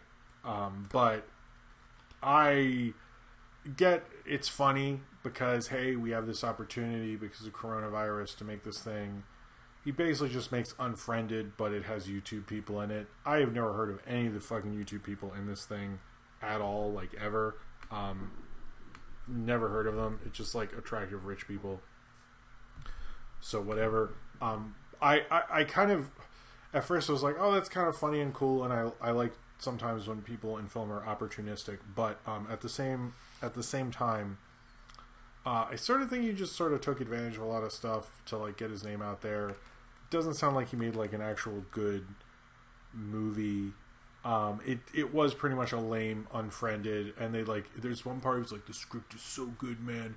I'm just like I couldn't put the script down, and like it is a ridiculous video of people who like it's just like people who love talking about their friends and crazy stuff they do and those kind of YouTube videos. And it's like I get it. You made an entertaining thing. Like I'd never watched this guy's videos. I saw movie people report on it. I was sort of interested. I watched it, but I basically think this guy's an entitled prick and a very privileged piece of shit that is like. It's like I just like I'm like this is all about privilege and money, and that he had $20,000 to blow on doing a stunt like this just reeks of an amount of wealth that it's like, you know, he did give some money to Relief with the Vimeo on demand thing, but it's just like, you know, it would have been cooler if you gave all that money to a charity. And, you know, for everything that's going on, this guy seems to do very little on social media about any of that. From my scrolling through, I didn't really care to look up much of what he was doing. But, like, fuck this guy. I really hate... You know, I really love being on YouTube and social media, but there is such a wealth disparity sometimes from people who can just get the best equipment and just do all these crazy expensive stunts and act like they're relatable and normal kind of people. This guy isn't... Normal people... don't have $20,000 to just blow on a fucking stupid ass movie stunt. Like I just like fuck this guy. Like it's just like, dude, there's so much going on in the world, and it's like you did a funny thing, and like at first I was like, oh, this is funny, but like the fact that everyone, it just reminds me of like when people just feel entitled to be like life's really easy, and maybe it's because life is never necessarily, you know, easy for me or anything, but not that I have the worst thing in the world, but it's just like people who act like this are absolute pieces of shit. And come on, man, like just give us some money to do there's so many good things you could be doing right now and people that need those opportunities, and you're blowing it on a dumb thing. You wear a tux to like the premiere, and it's like got a bad haircut, haha. Like it's just like, ugh, I hate this YouTube crap. You have a voice. Now is the time people need to be using voices and doing something with it, and you just sort of just jerked off in the wind, and we're all supposed to think you're really special. You got this #1 for one day, but like seriously, go fuck yourself. Like I just don't, like I looked through all your videos, there's nothing about Black Lives Matter, there's nothing about Trans Lives Matter, there's nothing about accepting other voices. You just like smelling your own farts and acting like that's some creative genius because it's cool and oh my god, I can't believe you did it. Like, go fuck yourself. Fuck that guy. Anyway, vlogs are so boring. Hey, that's what I sort of do. Anyway, cheers to you, St. Powers. Eat the rich.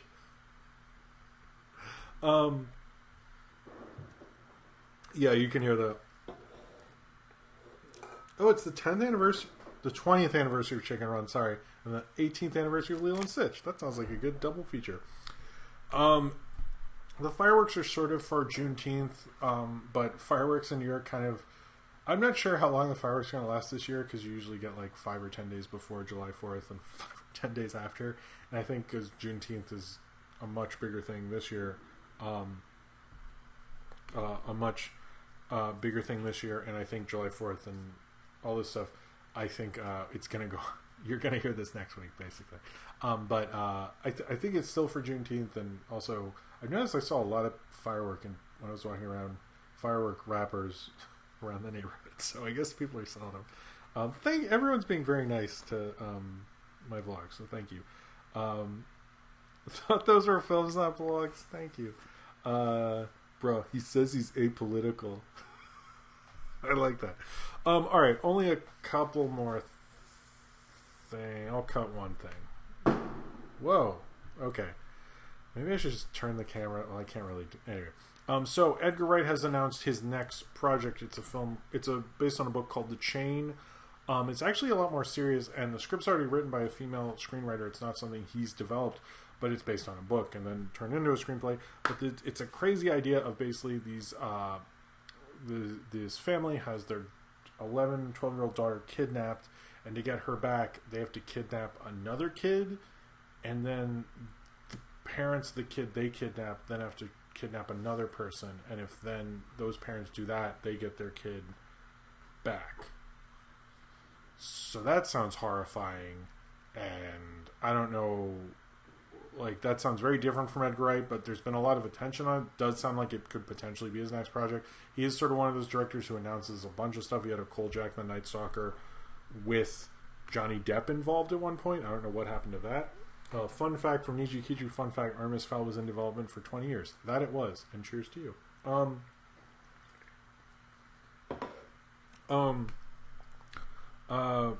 Chips vlog to me like, you guys are making me feel good. But anyway, that Edgar Wright thing, that concept, like, really freaks me out, by the way, and I just, like, can't imagine that whole thing.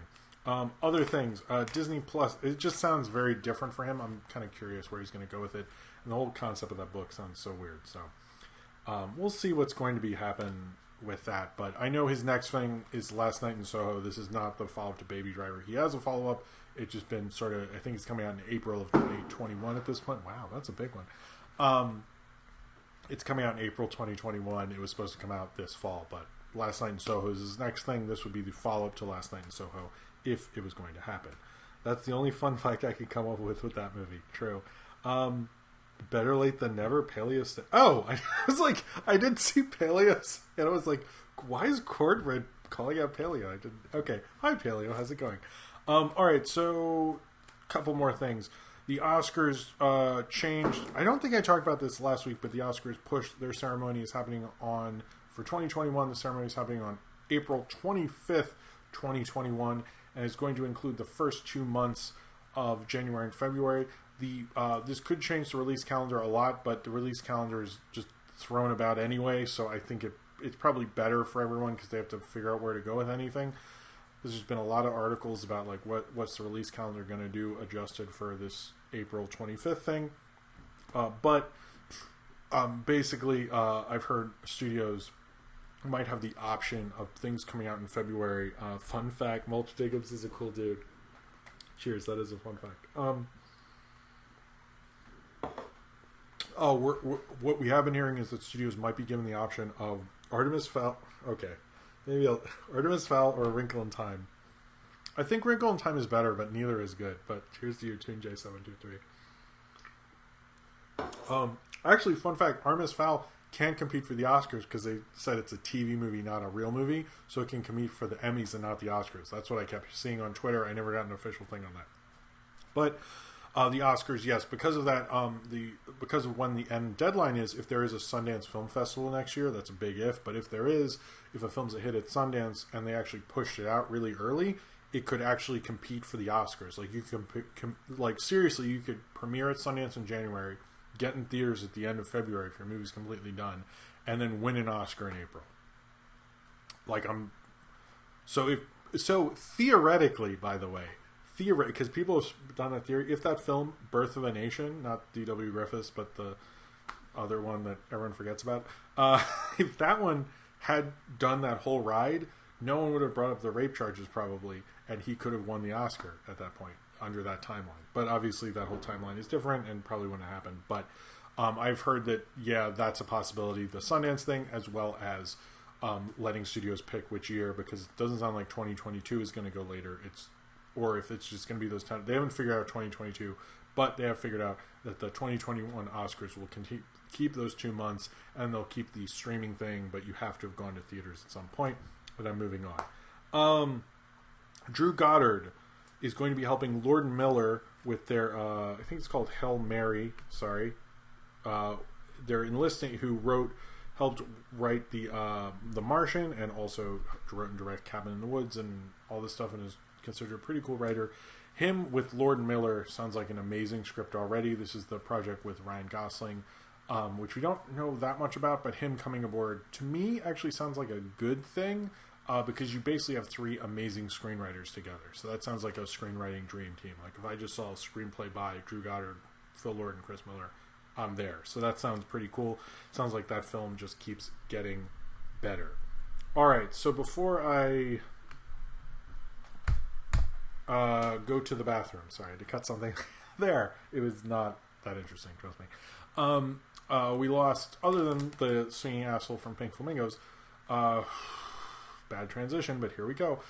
Ian Holmes left us yesterday. He was 88. I think he's most famous for Bilbo Baggins, but as much as we talk about Bilbo Baggins, what we really need to talk about is the radio drama he did for the BBC, which is what I grew up with. After I read The Hobbit, my dad let me listen to it, and I love that radio drama. Thus why he was in Lord of the Rings, by the way.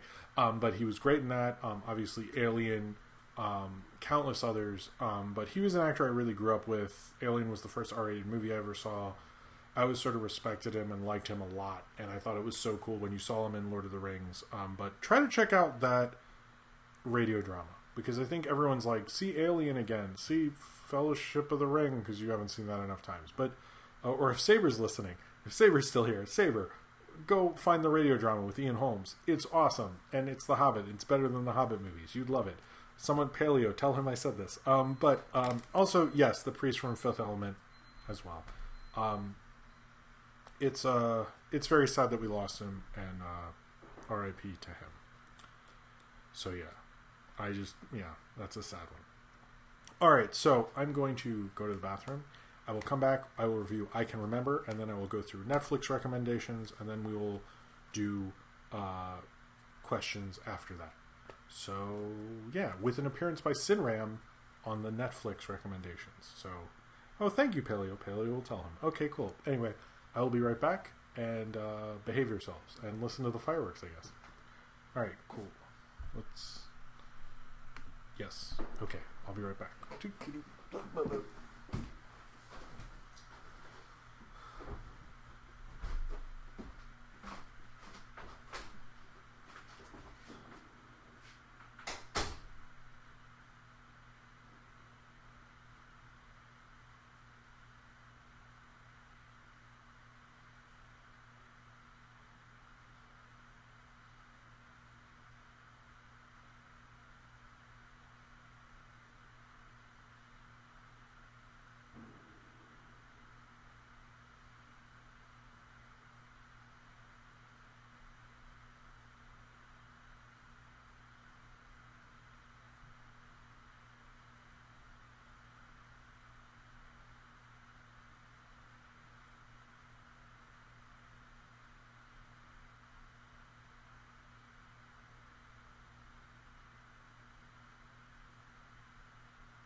Hello. Whoa.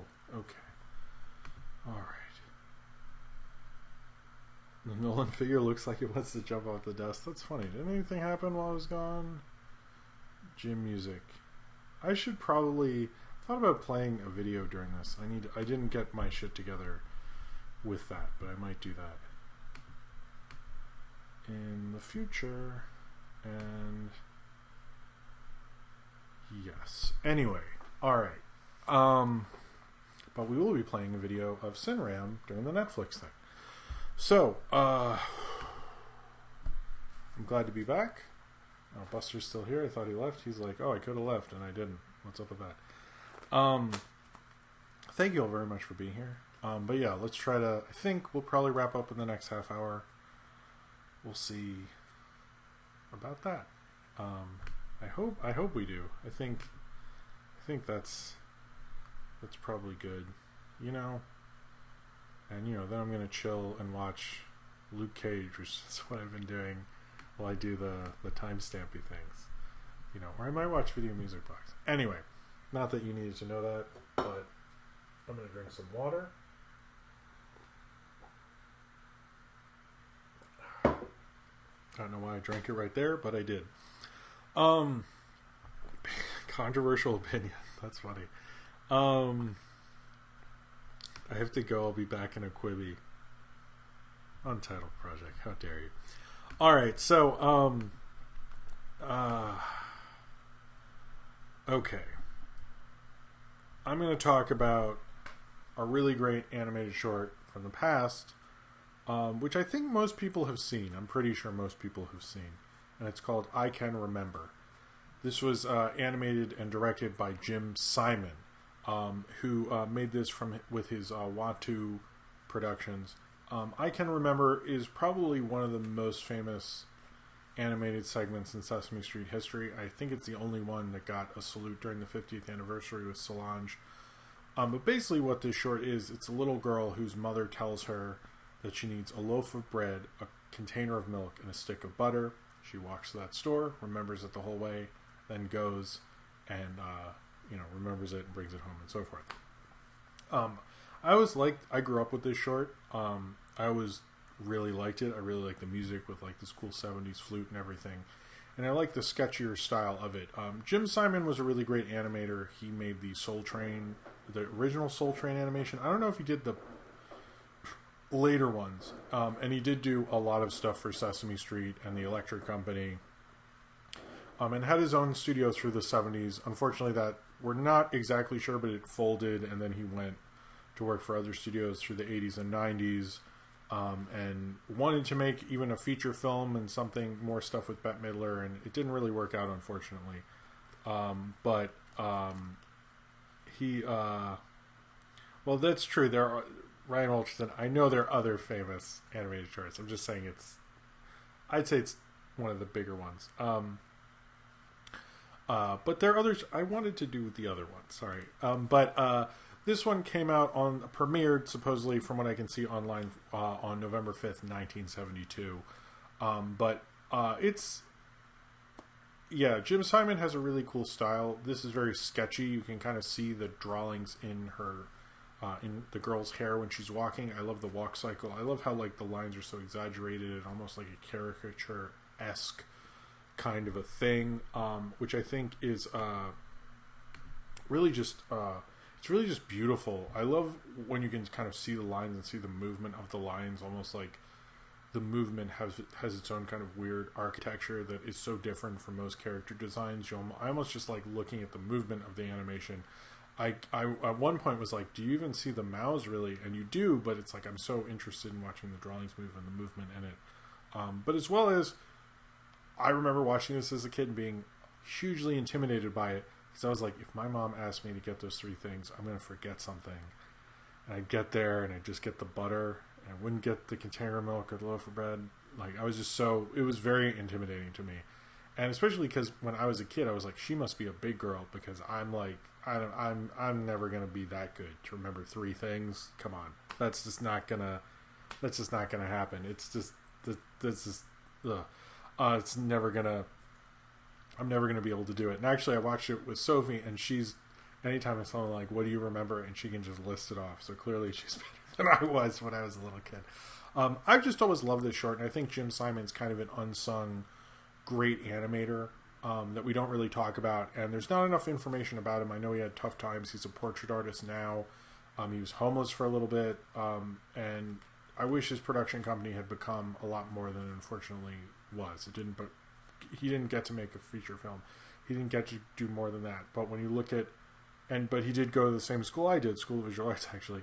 But when I watched this short, I watched it a lot this week actually. I remember how much I just love it, and I think it's like perfect. It's good for memory. It's good for talking about child responsibility. How it's good to like go to the store for your mom. I don't think like in 80s Baltimore, no one was letting me do that in the store. And I don't think I'd let Sophie go to the store to do that now. But the kind of fantasy of it, the idea of being respectful is a very great educational thing. It's also just a very beautifully animated short. And I've always loved I Can Remember and what Jim Simon did with that. And I think, he worked with so many greats. He worked on the Spider-Man, the 60s Spider-Man show. Did a lot of. He was very quick in terms of turning out product. There seems to be enough opportunities for him to go forward with it, but just making this really great, a really great animated short that continues to live on. I know they remade it, but I didn't really like the remake. But this is just a beautiful animated short. The voice of the little girl was actually his niece, who they reconnected through a YouTube comment actually years later.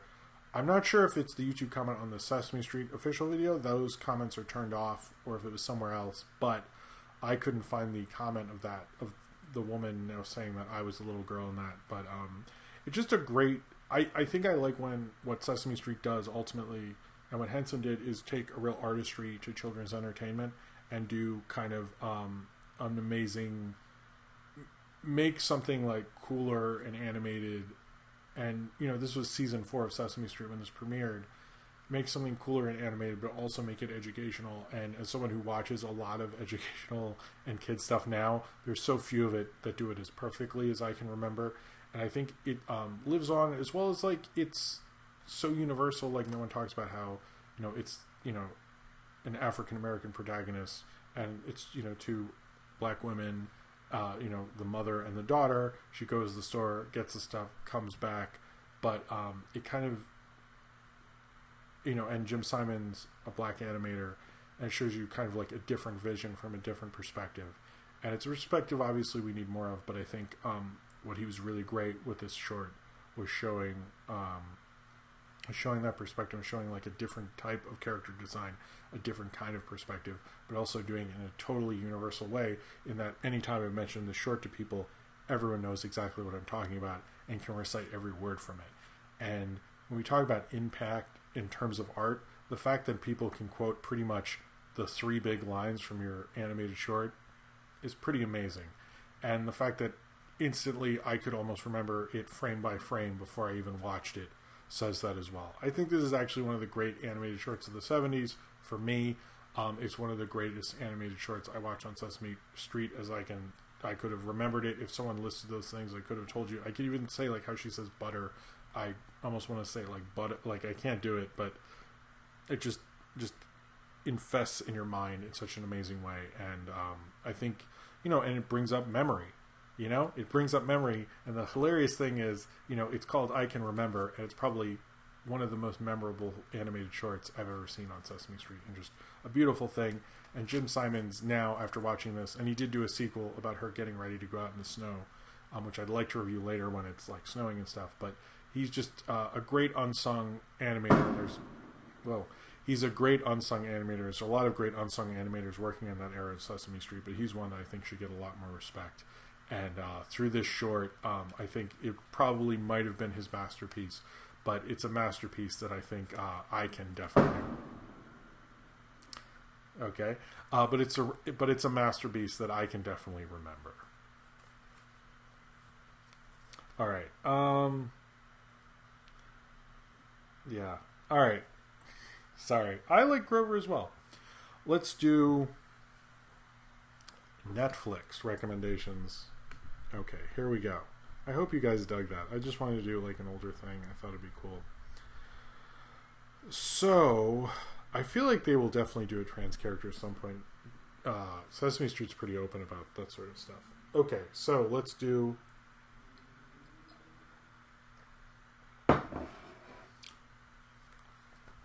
Watch out, Jim? What do you mean? Because the fireworks? Dang, Jim, you're... Okay, cool.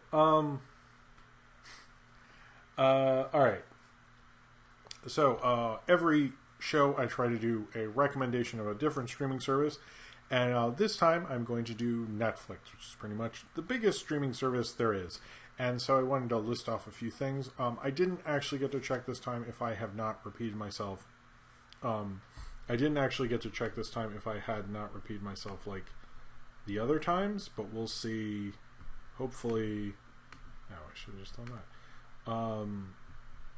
Hopefully I will do it right this time. Hold on. Maybe I didn't. Hello, everyone. Okay. Anyway.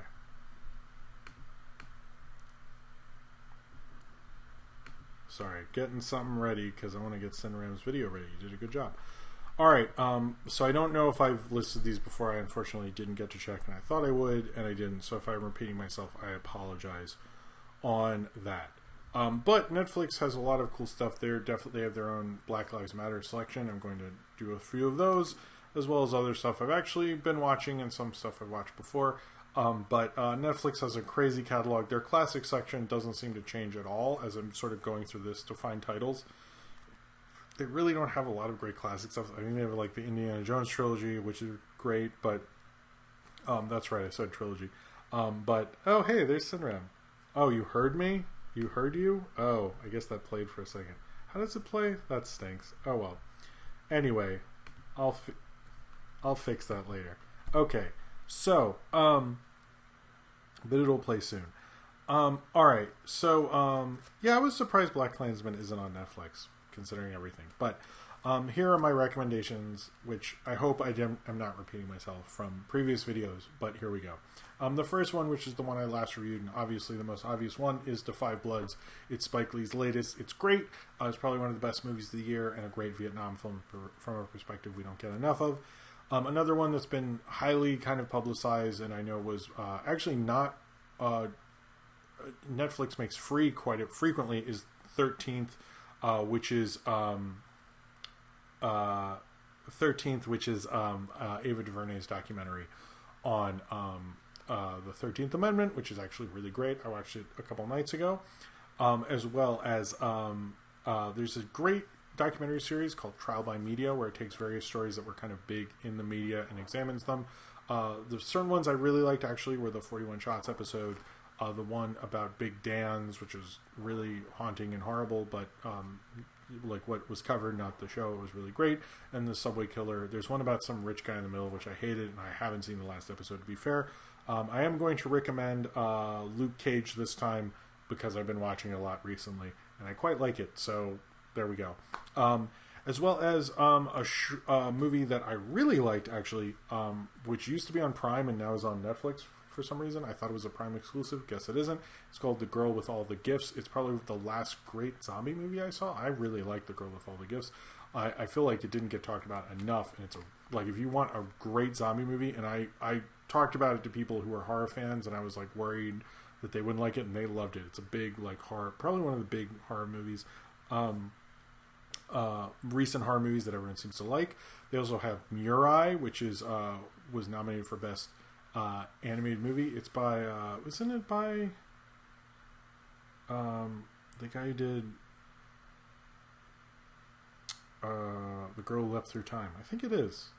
I think I'm right on that. If it's not, I'm cutting this out when it's the segment. But I actually really like Murai, about a little girl kind of accepting her younger brother and going through her family's past to accept him. I thought it was really good.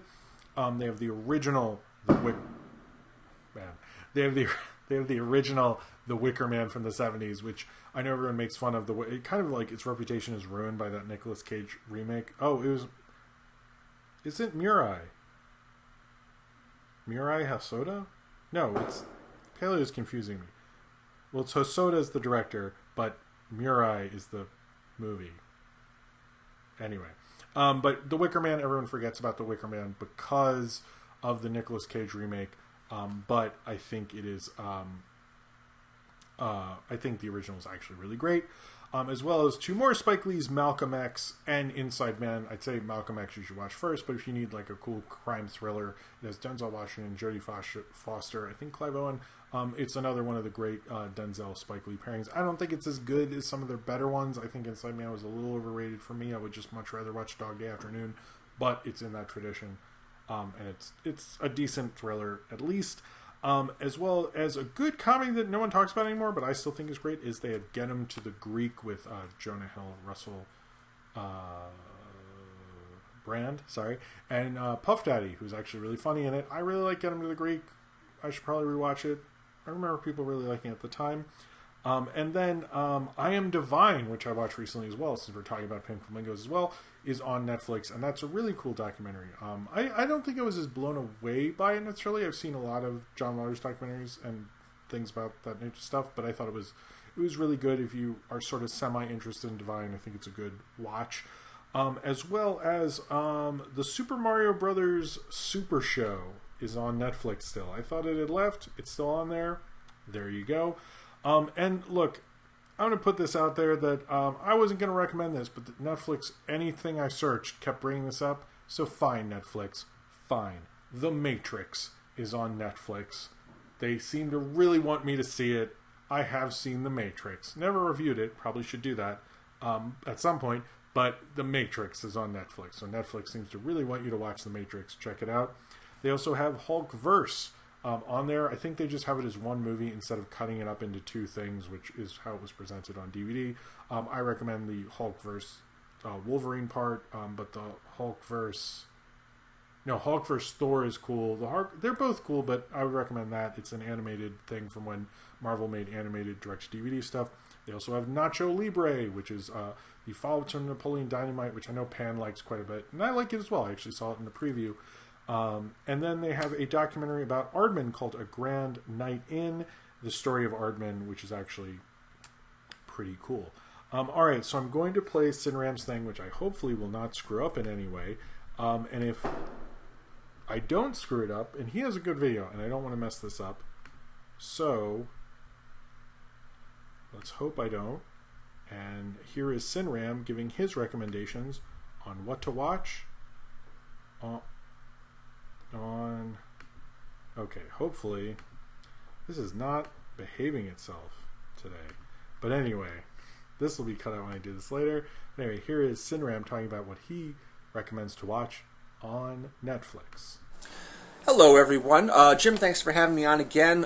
Folks, I'm here to do another 5 Netflix recommendations. First, I'd like to talk about See You Yesterday, which is about a couple of high school students living in Brooklyn who build their own time travel devices, which they wear in their backpacks. They're planning on entering a science fair and winning a prize, but then one of them has an older brother that gets shot by police, and so they need to try and travel back in time and prevent that from happening, and then they end up making things worse, and things get more complicated. Stefan Bristol's the director of this movie, worked with Spike Lee on BlacKkKlansman, and Spike Lee is a producer on this movie. And although it might appear to be family-friendly, it's not. It's really only appropriate for high schoolers and older, because it doesn't necessarily turn out all right in the end. Not to give anything away. But it's a good movie, and I would suggest it. Cape Fear. Cape Fear is a movie that came out in the early 90s. Martin Scorsese directed it right after Goodfellas. Robert De Niro and Nick Nolte are in it. It's about a lawyer who gets terrorized by one of his former clients because the client thinks that the lawyer intentionally lost the case and sent him to prison. It's a very visually stylish movie. It's been one of my favorites for years. Tremors. Tremors is also another longtime favorite of mine. The main characters are Fred Ward and Kevin Bacon. They live in a very, very small town in the American Southwest, and their little town is suddenly being terrorized by these gigantic sandworms that travel under the ground and have very good hearing, and then they pop up and grab people and eat them. They call them graboids. This movie also has like 4 direct-to-video sequels, and they're all on Netflix right now, and so you can see all of them. You can have a Tremors marathon. But they're going to be gone at the end of the month, so you should see them soon. Molly's Game. Molly's Game is written and directed by Aaron Sorkin, who wrote The Social Network and A Few Good Men and Steve Jobs. The main character is played by Jessica Chastain. It's a true story about a former skier who sort of falls into managing a high-stakes poker game, a very exclusive poker game for some very wealthy, very famous people, and she ends up being sort of strong-armed by the Justice Department years later into providing testimony about Russian mafia members who were at her game, and she doesn't want to do it. Very fast-paced movie, a lot of dialogue, very rapid-fire dialogue. It's one that I like quite a lot, and it's pretty recent, too. Finally, I'd like to talk about All About Nina, which is a drama about a stand-up comedian who's played by Mary Elizabeth Winstead. She's one of my favorite actors. She's one of the best reasons to see Gemini Man, the Will Smith movie from last year. And she's she does a great performance in this movie. Really fantastic. She's funny when she's on stage, but she's also pretty tragic and sad, and her personal life is a mess. A terrific movie, a really, really terrific movie. So those are my Netflix recommendations. Really hard to get this in under 3 minutes because I want to describe so much about these films. But thank you very much for listening, and Jim, thanks again for having me on. I'll see you again soon, and happy quarantine viewing.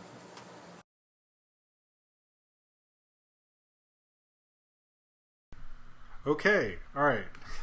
Sorry, I'm new to the playing videos thing. So those were my Netflix recommendations as well as Cineram's recommendations to what to watch on Netflix. Check out his channel. Cineram is a great guy. And you should subscribe to him right away. He's awesome, and thank you very much for doing that again, Cineram. He's kind of my Netflix cohort, I guess.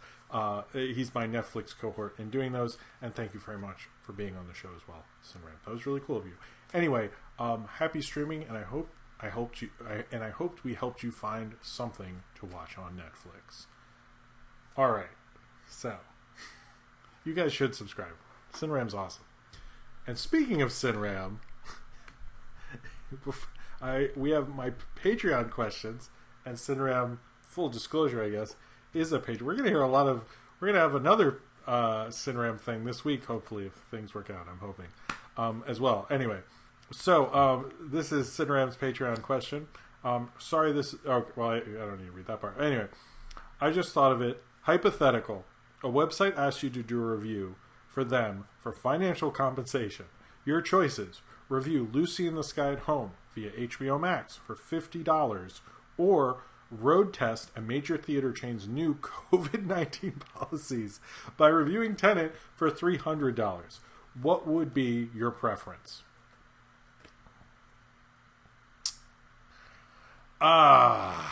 Okay. I was actually thinking, why don't theaters offer hazmat suits? But I would probably go, like, okay, if they would say $300, but like, will you get me a hazmat suit? If a hazmat suit, how much does that cost? If it costs $50, would that then be worth it? But then I'd have to, I'm just, you know what? It hurts my brain, so Lucy in the Sky, because although I heard that wasn't great, but I never saw it, and I actually don't know anyone who has seen it, so I'd probably do $50 for HBO Max. But I would spend way too much time reconsidering the Tenet thing and sitting there and go, no, but if I like walked and like I just put my whole body in saran wrappers, I would like come up with ridiculous reasons, even though it's only $300. But money's a thing that I like. But that's what I would do. I'd do $50 for Lucy in the Sky. All right, and the next question is from Will. He said, to go along with the release of You Should Have Left on VOD, why do you think David Kemp has almost gone underground till now in terms of directing? Was it due to Mordecai or something else? Shame his new movie isn't very good, apparently. Stir of Echoes is cool. David Kemp, I think mainly because he's more of a screenwriter and less of a... that's his main... To my understanding, that's his main income, is from screenwriting. And because he's such a big screenwriter, he's able to sort of like open the doors for his movies. I heard that when he did Premium Rush, actually. I heard that from an executive interview at some point. I forget exactly why.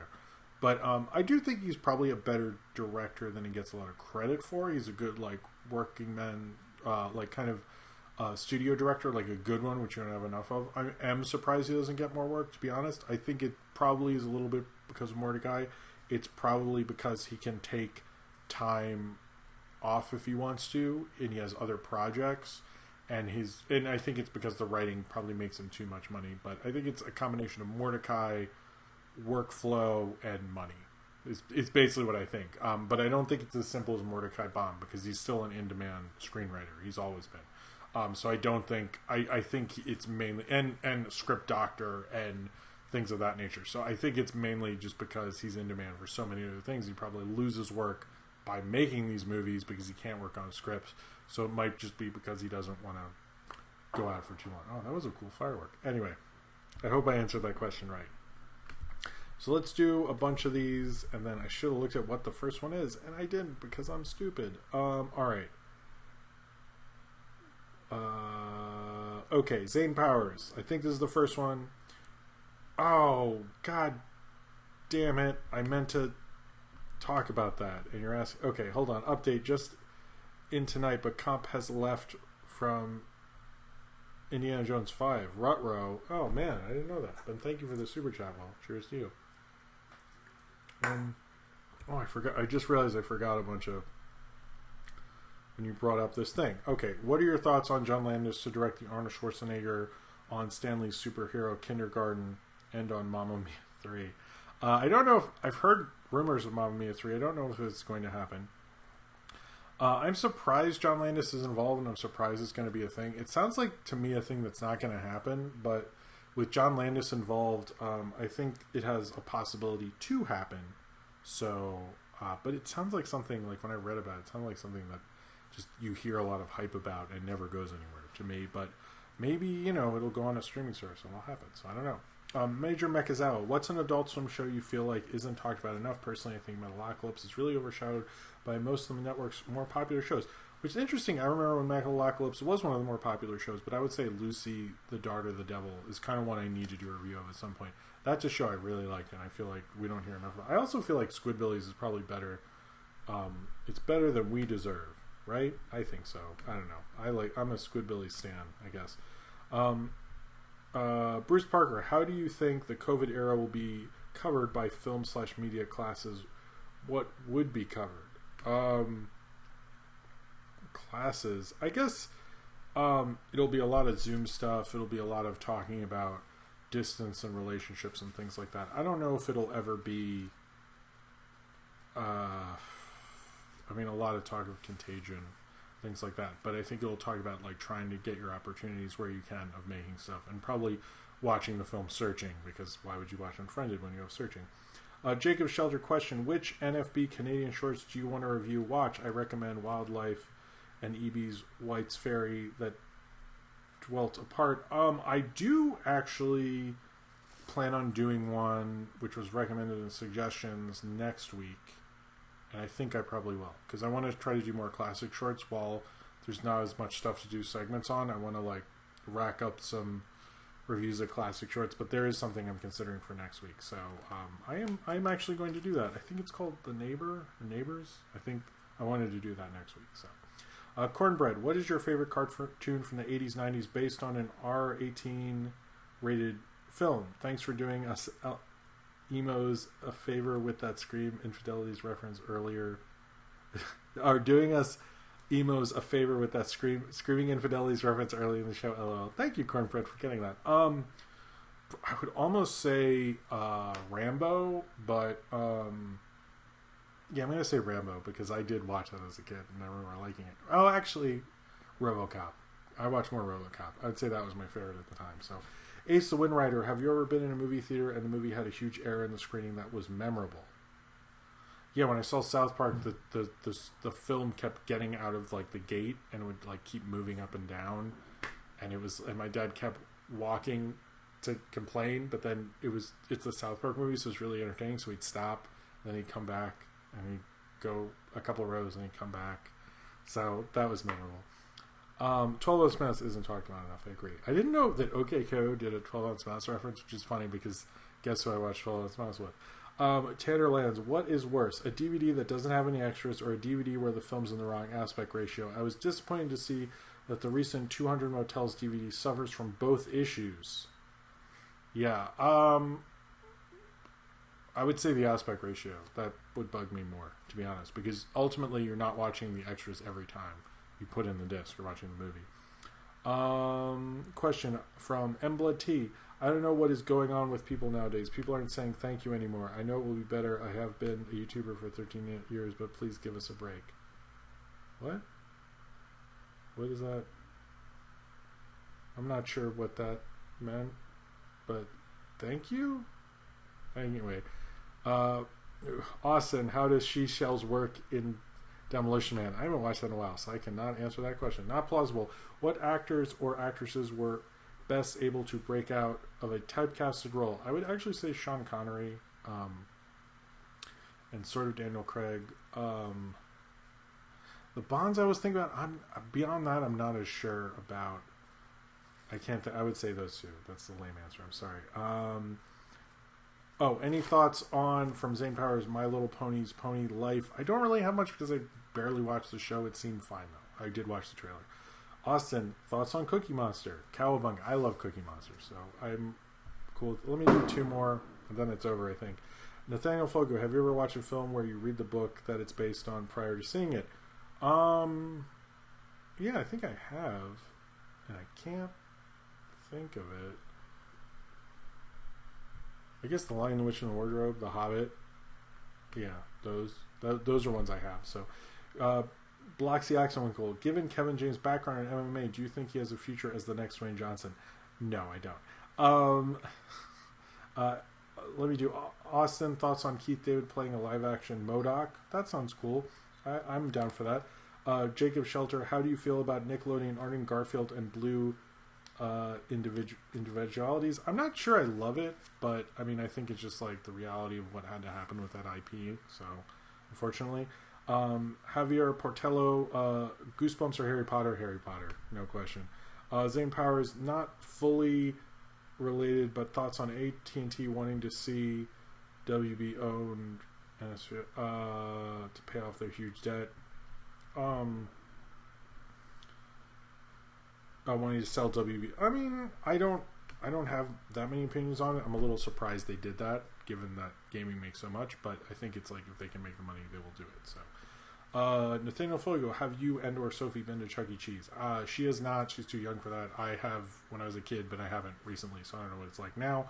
Let's do not plausible and then cornbread, and then it's it. I think not plausible. Other than COVID measures, how would you like to see theaters improve? I would say more repertory stuff. I would say more fun events, and I would say being more respectful of people, and maybe cleaning more and better projection, things of that nature. Those are some, I would say. Cornbread, what are your top 5 fictional knights? Lancelot, Galahad, the other guy, the kid who would be king, his friend, Eggsy. There we go. Alright, I think that's it. I think I got everyone. Did I see did Paleo ask? Paleo just said Pony Life. I think I got everyone. Anyway, if you have a question in the chat and you didn't get it answered, do so in the comments of this video and I'll answer it later, or go to the Discord and do it there. Thank you all very much for being here tonight. Check out the videos I made this week, which was the Tubi recommendations, the segment video, as well as the Heat Vision and Jack, as well as Artemis Fowl review, as well as The Five Bloods. I hope, wish your father, if they're in your life, of course, a happy Father's Day. If not, just, chill tomorrow. It's a Sunday and all that. I hope you all do well. The face masks are on sale in the description. Check out those. It helps support COVID relief as well. And yeah, thank you all very much for being here. I hope you all have a great Sunday night. Hopefully I will get to see you guys next time. And subscribe if